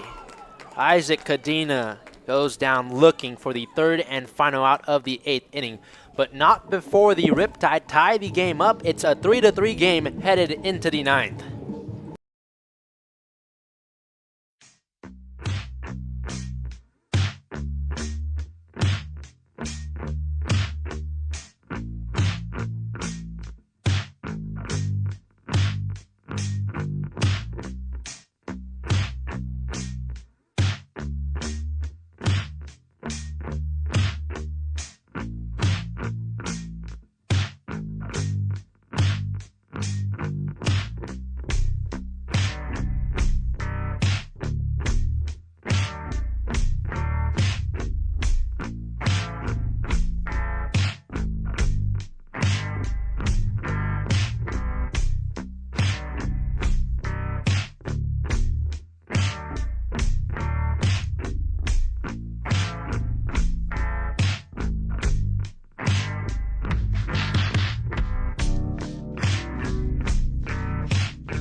We've reached the 9th inning. It's a 3-3 ball game, and Sam, what a game it's been. The Riptide and the Saints tied at 3.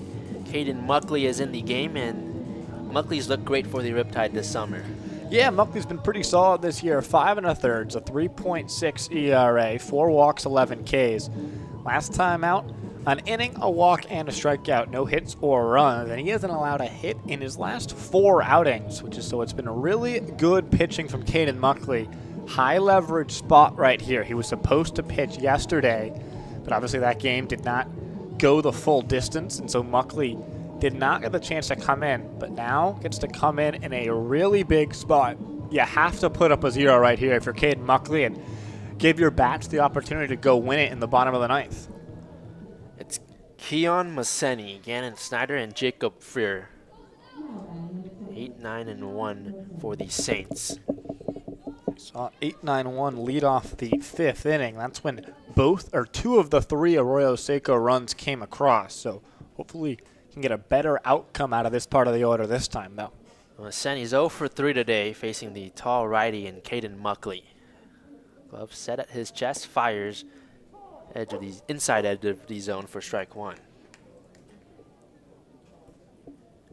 He's got a 4-pitch mix, a fastball as high as 95, and then a curveball in the high 70s, a changeup in the low 80s, and a slider in the mid 80s to try and deal with this Saints lineup.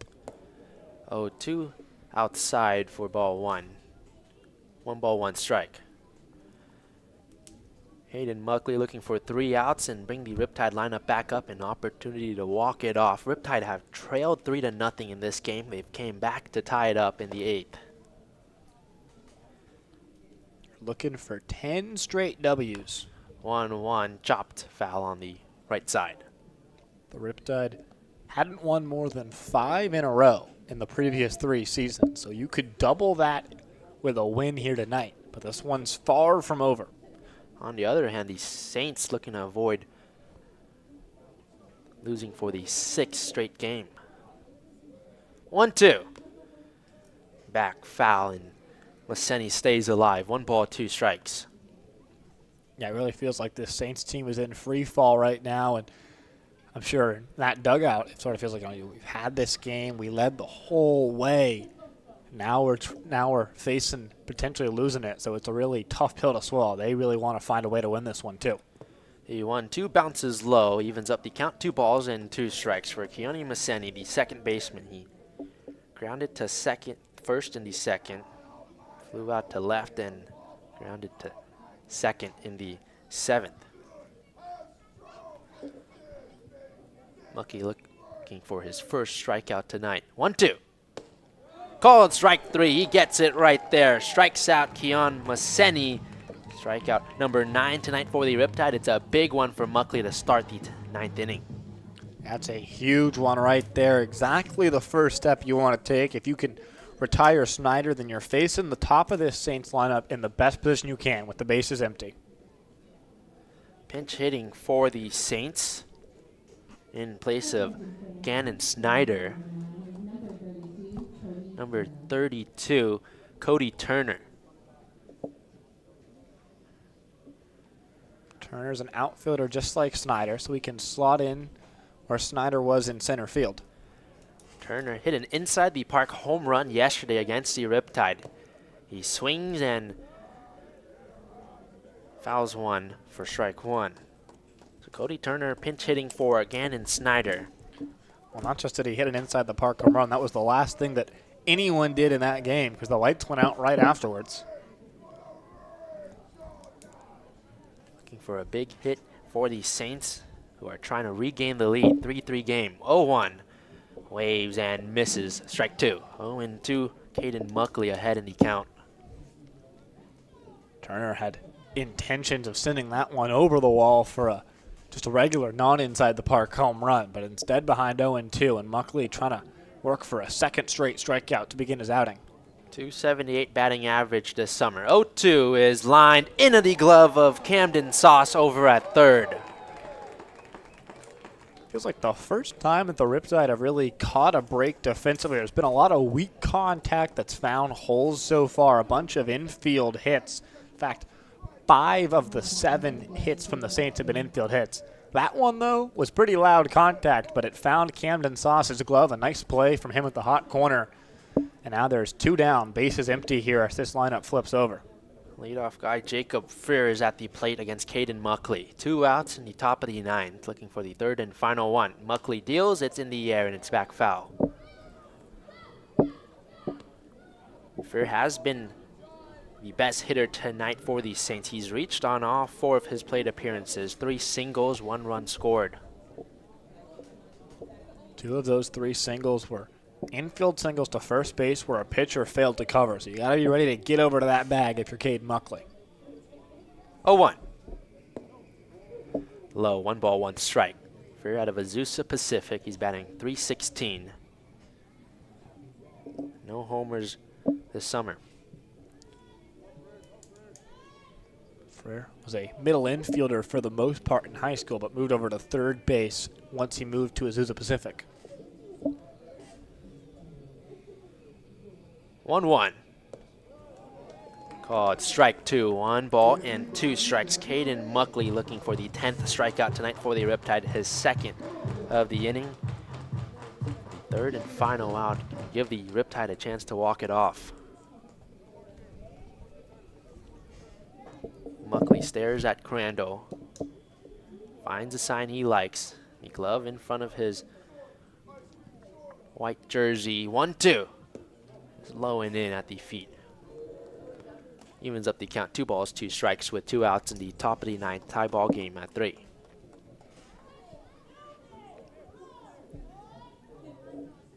Just got to find a way here if you're Caden Muckley to shut this inning down. You're 1 strike away from getting those bats back up for the Tide. 2-2. Cold strike 3. A big punch out from Caden Muckley, his 2nd this inning. We're headed to the bottom of the 9th, a 3-3 ball game. The Riptide, Carter Dans, Luke Johnson, Reed Montgomery trying to walk it off.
Bottom of the 9th inning, a 3-3 ball game. The Riptide trying to walk it off.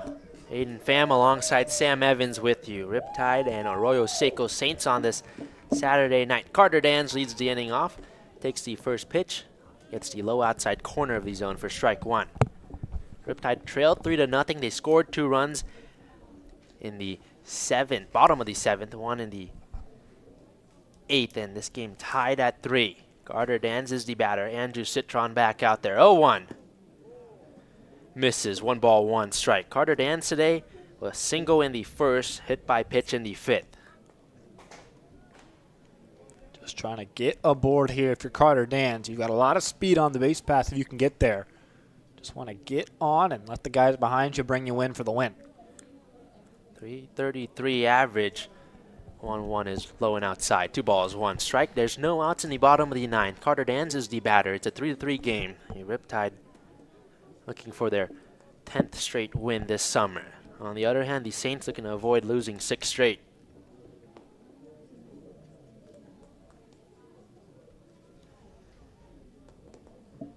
Two one. Upstairs. 3 balls and 1 strike. Carter Dans looking to get aboard for Luke Johnson, who's in the on-deck circle. Reed Montgomery follows him.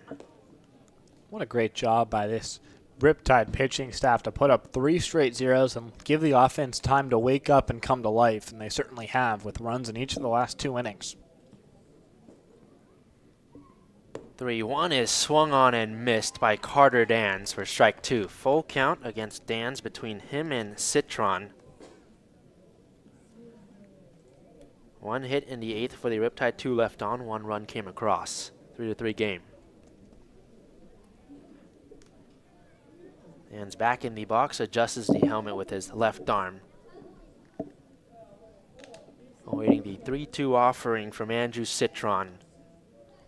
There's no outs in the bottom of the 9th, no one on. Dans calls time.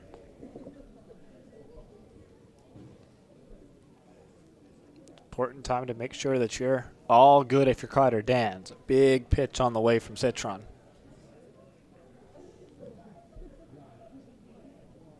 3-2.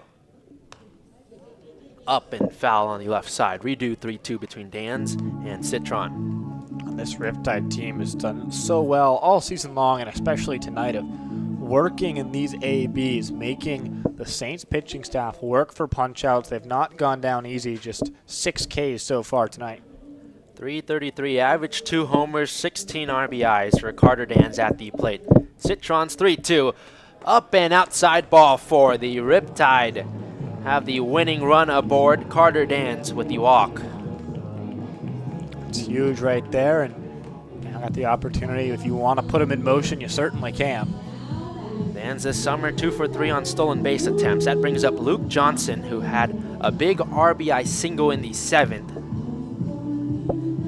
He's up to bat. A guy whose summer has been terrific for the Riptide. He started off batting .067 at one point. His batting average has skyrocketed, and he's been raking ever since. Batting .311 with 18 RBIs is Luke Johnson. First pitch is taken inside for ball 1. Carter Dans on first. Luke Johnson is the batter. He has a hit today that was in the 7th. Drove in a run with that base knock as well. Loves to bring home another one and send everyone home here. Carter Dans is a speedy guy on first for the Riptide. 1-0. Drops in for strike 1. 1 ball, 1 strike. There's no outs. Dans scored the winning run in his very first game of the entire summer with the Riptide against the Malibu Marlins in a non-league game. He came around to score from first on a double to walk it off and win 8-7. Perhaps the same thing can happen right here. Andrew Citron, a big breath for him. Lifts the leg, 1-1. Is inside, 2-1 count. Reed Montgomery is in the on-deck circle. A guy with a big, powerful bat. But Luke Johnson, also a really good hitter for the Riptide. He's looking for his first homer of the summer. Montgomery on deck, already has a walk-off hit this season as well. 2-1. Is up in the air and curls back foul. 2 balls and 2 strikes. Luke Johnson, Andrew Citron looking for the first out of the bottom of the 9th. We're tied 3-3 between the Riptide and the Saints. We talked about it last inning. Citron hasn't gone multiple innings all summer long, but there's no one up in that Arroyo Seco bullpen. So this is his game and his game only for the time being. Dans on first for Luke Johnson. He takes off the 2-2 road towards short. He fields and throws on a first, gets the out there. Luke Johnson retired. Carter Dans advances to second in scoring position for Reed. So big break for the Riptide. That would have been the tailor-made double play ball. But instead, since Dans was off to the races beforehand, he's able to scoot into second. Now he's in scoring position with 1 out here. Is that basically a sacrificed bunt in effect?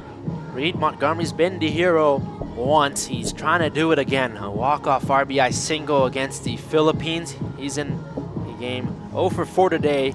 A runner on second in scoring position. Carter Dans in a 3-3 ball game, bottom of the 9th. Montgomery is intentionally walked by the Arroyo Seco Saints. He's on first. He's on first and second. This is the second time we've seen in a walk-off opportunity that Reed Montgomery has been intentionally walked.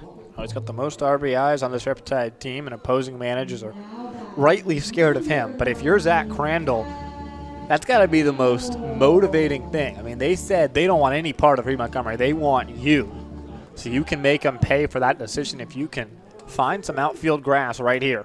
He's reached on one time. That was on an error. Still looking for his first hit of the ball game. There's 1 out with 2 runners on for Zach Crandall, the catcher. Citron fires in strike 1. Wide open right side with the way the shift is on Crandall. We've already seen a couple of RBIs through that vacated right side here today. You'd love if you could do it again. 212 batting average with 8 RBIs for Zach Crandall. 0-1. Catches the zone for strike 2. Quickly ahead in the count is Andrew Citron. No balls and 2 strikes with 1 out. Reed Montgomery intentionally walked. He's on first. Carter Dance, who was walked, he's on second for Zach Crandall. Catcher out of UC Irvine. Trying to be the hero for Orange County. White batting gloves, waves the bat next to his right ear. Citron kicks and deals 0-2. Drops low for ball 1. 1-2. Now, I'm sure the Riptide would love if it's not necessary, but Jake Spence is warming in the bullpen, so presumably if there is a 10th inning here tonight, it'll be Spence's. Camden Sauce is warming up in the on-deck circle. He's had himself a good game, 2 singles. But it's Zach Crandall at the plate. And 2 runners on, 1-2 count. Citron's pitch. Bounces for ball 2.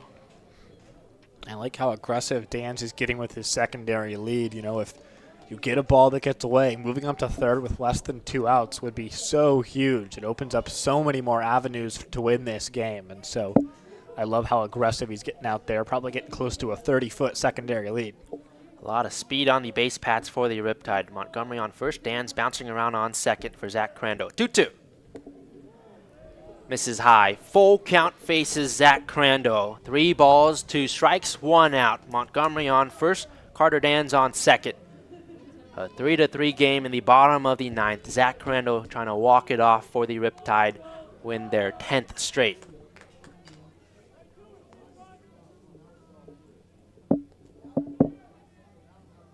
A look at second for Citron. Another look at second. 3-2. Swung on and missed. Strike 3. Zach Crandall strikes out. It's a big one for Andrew Citron, and there's 2 outs in the bottom of the 9th. It's baseball at its best right there. Hitter against pitcher and a big spot. Fortunately there for Zach Crandall. Andrew Citron, the pitcher, gets the better of him there, but Camden Sauce can still win this game right here with a base hit. He's already done that twice tonight. Spotlight goes on Sauce. Talked about the 2 singles tonight.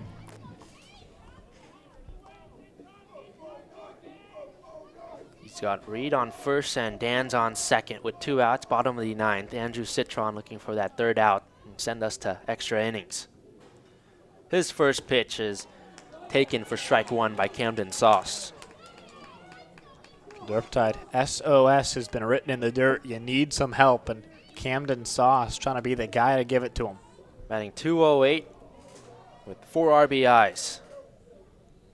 Camden Sauce. 2 runners on, 0-1 with 2 outs. The pitch is swung on and miss. A big cut from Camden Sauce. He's down in the count 0-2. Seen the Riptide come behind and put together really good at-bats when you're behind in the count. On 2 strikes here if you're Sauce. You just got to find a way. We saw Jake Evans in a 2-strike count slap one through a vacated right side to tie the game. If Sauce can do it, it'll end the game. 0-2 count, Camden Sauce the batter. There's 2 outs in the bottom of the 9th. The pitch Misses outside, ball 1. 1-2 the count. It's Camden Sauce. Dans was walked to start this inning. He's on second. Reed Montgomery intentionally walked on first. 1-2 count, 2 outs, bottom of the 9th, a 3-3 game. Riptide trying to walk it off. Camden Sauce looking to be the guy.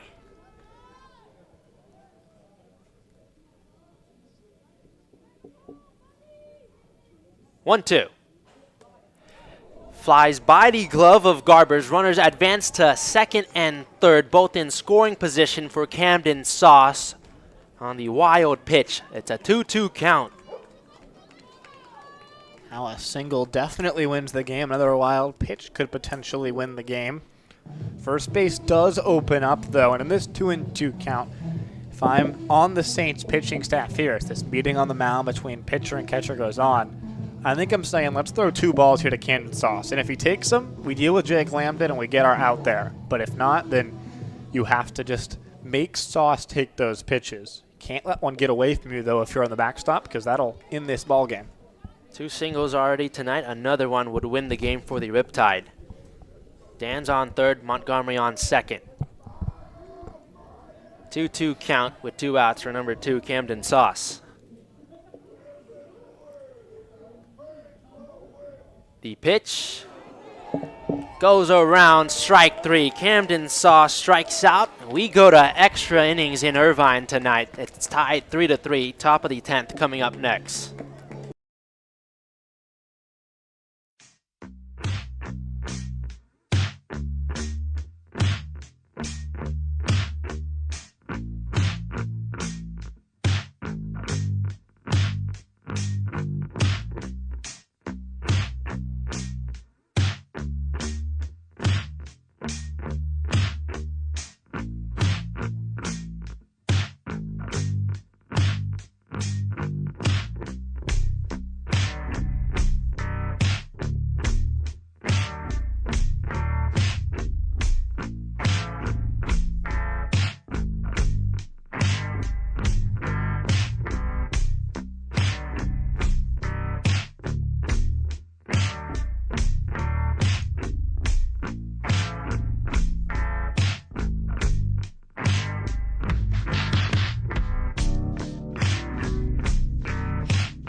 Extra inning baseball from Irvine tonight. 3-3 game between the Riptide and Arroyo Seco Saints. A tough battle for playoff seeding in the CCL South.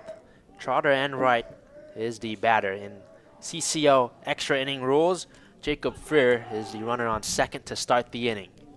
Jake Spence in the game for the Riptide. The righty deals, squared up by Enright. It misses low for ball 1. We saw the Riptide in an extra innings game just a couple of days ago when they played against the North County United. They gave up a run in the top of the 10th, that inherited runner, but came back, scored 2 of their own in the bottom of the frame. 1-0 squared up again, low and outside for ball 2. Riptide had runners on second and third in the bottom of the 9th and a chance to walk it off, but were unable to get any of those runs across. It's extra innings, Freer on second for Trotter Enright. 333 batting average, 1 homer, and 23 RBIs. He squares up, lightly taps it in front of home. Spence over, and he's got no play. Runners are on the corners as Enright slides in safely to first for Jackson Reed. Another infield single. That one just perfectly placed by Enright. Had no play there, and now you're in a bit of a tough spot as the infield comes in here for the Riptide. Trying to regain the lead. It's a 3-3 game. Jackson Reed looking for his first hit today. He's reached twice, both of those though via the walk. Over to first and right back safely. He's 5 for 9 on stolen base attempts this summer. Middle infield for the Tide. Evans and Lambden still back pretty much in line with that bag, so I think they'd probably trade a double play for a run here. Outside from Jake Spence. Ball 1. Really speedy guy on third, Jacob Freer. Put a ball in play and would most likely do it, or a sac fly. There's multiple ways to get the run home for Jackson Reed and give the Saints the lead. 1-0. Is hard hit on the ground. Cadena stabs and he steps on first base, and what a play by Isaac Cadena. Gets the out there. Trotter Enright on a second. Holds the runner at third, and up is Levi Medella. Yeah, really nice job there from Cadena. Definitely saves a run by able to keep Freer on third. See if the Riptide elect to intentionally walk either Medella or Ryan here to basically load the bases and put forces back at every base. But at least for now, they seem content to face Medella. Levi Medella also looking for his first hit today. He's struck out twice. Lefty on righty matchup for Jake Spence. Fires and fouled back. 0-1. You know, I like this decision to go after Medella, and it gives you the opportunity. If you want to walk Ryan, you can. If you fall behind in the count here, you know, if you say fall behind 3-1 and you want to walk Medella, that's fine. But as long as you're ahead in the count, keep making him bite in this at-bat and potentially try and get an out here. Medella 3 for 5 yesterday, 2 singles and a double. Looking to give the Saints the lead. 0-1 drops low, and it's a 1-1 count with 1 out. Enright on second and Freer on third for the Saints. In extra innings, it's the top of the 10th between the Riptide and the Arroyo Seco Saints. 1-1 from Spence. Is swung on a high, bounce to second, fires home, and gets by the catcher, Zach Crandall. Jacob Freer scores, and the Saints take the 4-3 lead. Over to second is Levi Medella, and it looked like Jake Evans had a good shot at throwing the runner out at home. It just was muffed by Zach Crandall, and the Saints take the 4-3 lead. Yeah, man, that's tough right there. You love the decision by Evans to come home. You got a ball hit right at you with the infield in. Throw was going to be in time, just a little bit offline. It was going to be on the right side of the bag, and Crandall had to try and move quickly and just gets away here. Runners on second and third for Jax Ryan. It's inside, gets by Crandall, and he's able to trace it down. Really important here to limit the damage, though, if you're Jake Spence on the mound. You've already given up 1, but got 2 more in scoring position, and you can't really afford to give up multiple runs because it puts you in such a big hole. 1 out, runners on second and third for Jax Ryan. Spence, low and outside, ball 2. Spence struggling with control in this inning. Freer came around and scored. Trotter Enright had a single, and he's on third. Medella is on second for Jax Ryan, who's 0 for 4 today with 3 strikeouts. 2-0 is in the dirt for ball 3.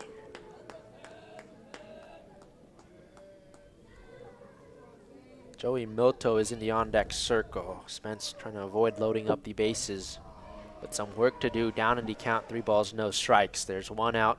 It's the top of the 10th. The Saints lead 4-3 in extra innings. 3-0, towering high pop-up. It drops into foul territory into the stands. 3-1. A walk, not the end of the world here, would put the forces back in play all the way around. And so I don't hate, if you're Spence sort of not letting Ryan beat you here and going towards the bottom of this Saints lineup, potentially with a double play in order. Trying to minimize the damage is Jake Spence. The Riptide will get a chance in the bottom of the 10th to answer. 3 balls, 1 strike, 2 runners on, 1 out. The pitch sent back, foul into the net. Full count as Jake Spence has battled back. Trotter Enright 90 feet from home. Levi Medella on second. Both runners in scoring position for Jax Ryan, who's 0 for 4 today, looking to reach for the first time and extend the Saints lead. 3-2. High bounce back to the mound. Spence has it. He fires it over the head of Isaac Cadena. Trotter Enright scores from third. Rounding third, headed for home, is Levi Medella. He scores. They got him in a pickle. He slides back headfirst to second safely. And Jax Ryan able to cash in 2 runs for the Saints, who now lead 5-3, top of the 10th. 6-3, pardon me. Yeah, that, quite frankly, that just sucks. It really is frustrating there for the Riptide. They've played good defense today. They've played good defense for quite a while on this 9-game winning streak, but just some sloppy baseball here. First, the throwing error by Evans on a makeable play by Crandall, and then I think Jake Spence saw just out of the corner of his eye that Trotter Enright began to dart home when he fielded that little chopper and tried to throw to first, and that threw him off just a little bit. Instead, it's Joey Milto at the plate, still 1 out. Ryan on second. And the pitch is outside for ball 1. Still looking for 2 more outs is Jake Spence. It's been a rough outing so far. 3 runs in the top of the 10th. And the Saints lead 6-3 over the Riptide. Milto looking to keep it going, though. 1-0. Is back, 1-1. Yeah, that right there is just a gut punch. I mean, it's just so tough if you're Jake Spence. You haven't allowed really much hard contact here. You've gotten the ground balls that you needed. You just haven't gotten the plays defensively, and it just is so hard when you're on the mound in those situations. Milto out of Bellarmine. He swings at the 1-1 and curls it foul on the left side. 1 ball, 2 strikes. Milto, 315 average, 4 homers, has 26 RBIs. He singled and came around to score in the 6th and was hit by a pitch in the 8th.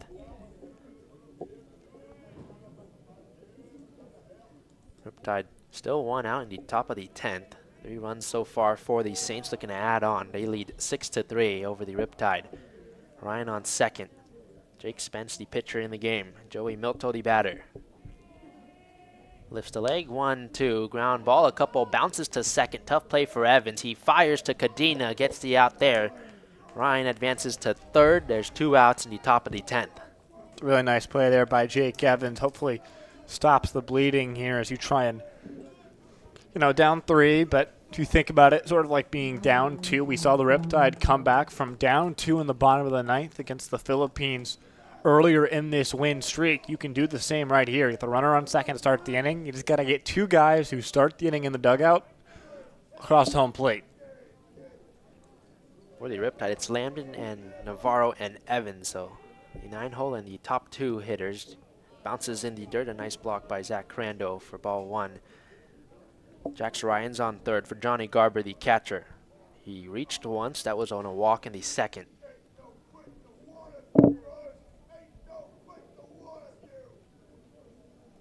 It's the top of the 10th. Riptide trailing 6-3. No batting gloves on for Garber. Leans back on the pitch as it's low and inside for ball 2. This one lengthy game. We saw a 4-hour baseball game between these 2 teams yesterday that didn't finish, and this one getting closer to approaching 4 hours here tonight. So far it's 3 hours and 46 minutes from Irvine. 2-0. Down and in for strike 1. And when the Riptide and Saints play, it's a lengthy ball game. We saw one earlier where the Riptide were ahead 4-0 against the Saints and then gave up 4 runs to tie it in the top of the 8th before answering back with 5 of their own in the bottom. Hopefully the same thing repeats here and the Riptide can answer back and roar to victory. 2-1. drops in for strike 2. 1 strike away from getting out of this inning is Jake Spence.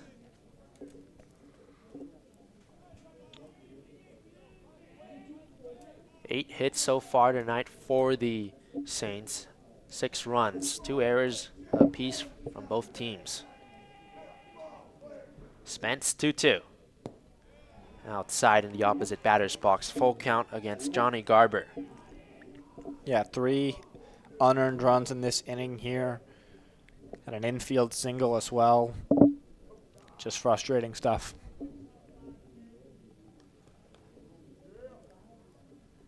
Garber looking to keep the inning alive for the Saints and score the run from third, Jax Ryan. Spence looking to get out of it. 3-2 is inside, ball 4. Johnny Garber is walked. There's runners on the corners for Kian Maseni. This sort of inning from hell continues for the Riptide. Just makes the pitcher's mound feel like the loneliest place on earth right now for Jake Spence. Nobody in the bullpen. It's his inning. His first pitch is swung on by Maseni and tapped back foul, 0-1. I think a lot of credit towards Spence for just trying to nail down here these last few outs after his throwing error that allowed 2 runs to come across to score. It'd be so easy to sort of, collapse internally on the mound, and he hasn't done that here. Just still battling to try and get the Riptide as close as they can. Up in the air and back foul on the right side. Riptide trailed 3-0. They were able to battle back, tie it up 3-3, send it to extra innings. But top of the 10th, 3 runs across for the Saints, who lead 6-3. And still not done yet. 0-2 count, runners on the corners with 2 outs for Kian Maseni. Jake Spence. 0-2. Hard hit, bounces to Jake Evans. He throws to second to get the 3rd and final out of the top of the 10th. We head to the home half of this inning. The Riptide looking for 3 runs to stay alive.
We welcome you back to Great Park. The Riptide trail 6-3. It's the bottom of the 10th, looking for 3 runs.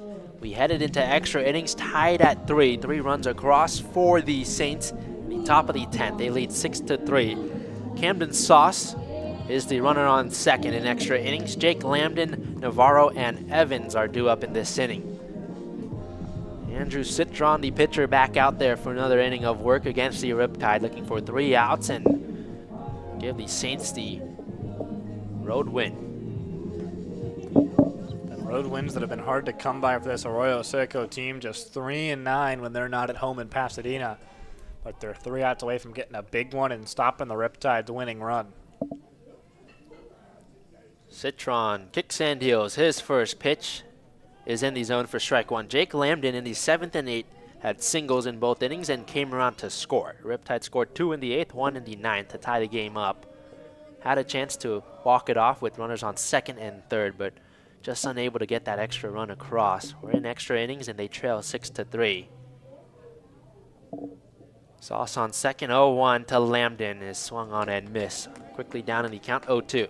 And if you're Jake Lambden here, and as long as you don't have the tying run up to the plate, the most important thing is getting that tying run to the plate. Just focus on giving yourself a chance here in this ball game, and that starts with getting aboard if you're Jake Lambden. Some work to do as he's down, no balls and 2 strikes, no outs. Sauce on second. Andrew Citron, the pitcher on the mound. Takes one big breath, fires the 0-2. It's low and outside for ball 1, 1-2.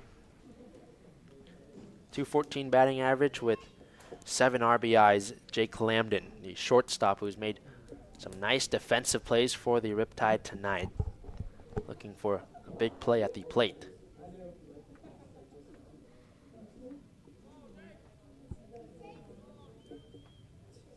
One, two. High fly ball to right field. Turner under it, and he makes the catch. Sauce holds at second. There's 1 out in the bottom of the 10th.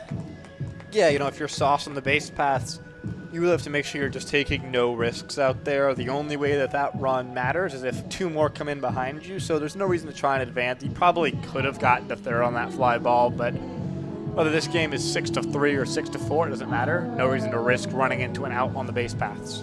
Well, the good news for the Riptide is they got Navarro up at the plate. That's exactly who you want to have up. You've got 2 straight guys, Navarro and Evans, who both get aboard more than half the time. You'd love if they could string those 2 together right here. He's been hitless so far tonight. Seems like he's due. Navarro. Citron deals, and Navarro swings and sends it back foul. No balls and 1 strike. The Riptide sort of have a flair for the dramatic. They've already had 5 walk-offs so far this summer. This would certainly be their most improbable one yet. Really good team in the Arroyo Seco Saints. A lot of adversity that they had to face tonight. Down 3-0, tied it up 3-3, and they're down by 3 runs in extra innings. Down to the last 2 outs is Orange County. Citron gets the sign from his catcher Garber, turns his head, looks at Sauce over there at second. The 0-1 is up and outside for ball 1. Camden Sauce over there on second. He's 6 for 7 on stolen base attempts. He has the speed. He showed it off a couple of times this summer. He scored the winning run in that walk-off against the United.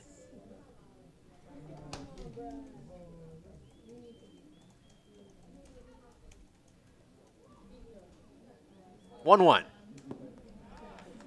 Drops right in for strike 2 from Andrew Citron. 9 strikeouts so far tonight for the Saints. Looking for the 10th right here, Andrew Citron, and doing it against a batter in Navarro who doesn't strike out often.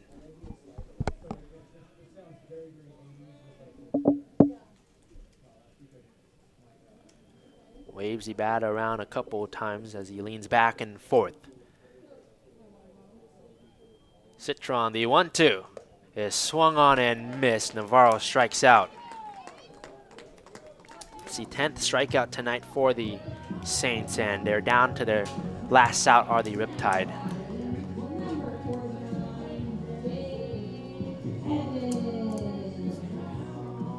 Up comes Jake Evans. Evans, an RBI single in the 8th, has been hit by a pitch twice tonight, also stole a base. Came around to score in the 7th. Yeah, just got to find a way to get that tying run to the plate here if you're the Riptide. Isaac Green and Carter Dance, who are the next 2 guys up. Both have a ton of power in their bats, but it doesn't matter if you can't get them to the plate. Citron, strike 1. It's been a long ball game as we approach the 4-hour mark here in Irvine. Camden Sauce on second. Jake Evans, the batter at the plate. We're in extra innings. It's the bottom of the 10th. Riptide down to their last out, trailing by 3 to the Saints. Evans calls time, steps out. 333 average with 7 RBIs for Jake Evans. He's in his 3rd game back. No balls, 1 strike, 2 outs, a runner on second. Andrew Citron strides and deals. It's low and outside for ball 1. Not what you need to do there if you're Jake Evans. Just keep fighting in this AB right here.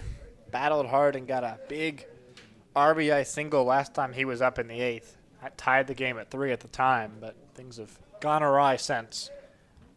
Evans, one of the best at getting on base for the Riptide, as he scorches a ground ball to short, trotter, and right. Fires by the first baseman, Medella. It rolls off the wall in front of the dugout, and Camden Sauce scores from second. It's a 6-4 ball game. This Riptide team continues to defy the odds and stay alive. You got the tying run to the plate here now. Second error already today from the shortstop Enright. We saw the Riptide get sloppy defensively, and it cost them. Now Isaac Cadena has to make some pain for the Saints right here. He's the tying run at the plate. A lot of power in his bat for Isaac Cadena. 2 bombs already this summer with Evans on first. Takes the first pitch. It's a strike. Cadena with those 2 home runs this year in fewer at-bats than either of Dan's or Navarro, the other 2 with multiple home runs. So this is the guy you want at the plate here if you're the Riptide looking for a game-tying homer. 0-1. Is swung on 2 bounces to second. Masseni's got it. He throws to first, gets the 3rd and final out. A valiant effort by the Riptide comes up short. They drop this one 6-4 to the Arroyo Seco Saints, who snapped their 5-game losing streak. And Sam, it was a long game. It was a big battle for the Riptide. Just came up short. Yeah, you know, the Riptide haven't done a lot of losing recently, so it's been a while, but losing still sucks. This is a frustrating one here for Orange County. They had this game, and they were a swing away from winning in the bottom of the 9th, and then defensively just played bad defense in the top of the 10th, and it cost you. The Saints had been struggling, but they're certainly a good enough team that if you let them hang around and you make those mistakes, you're not going to win those games. You've got 3 absolutely critical ones up at Conejo starting tomorrow. Got to find a way. Sam Evans and I will be with you at Conejo tomorrow on Riptide Radio. But that'll do it for us here at Great Park tonight. On behalf of Sam Evans, I'm Aidan Pham saying good night.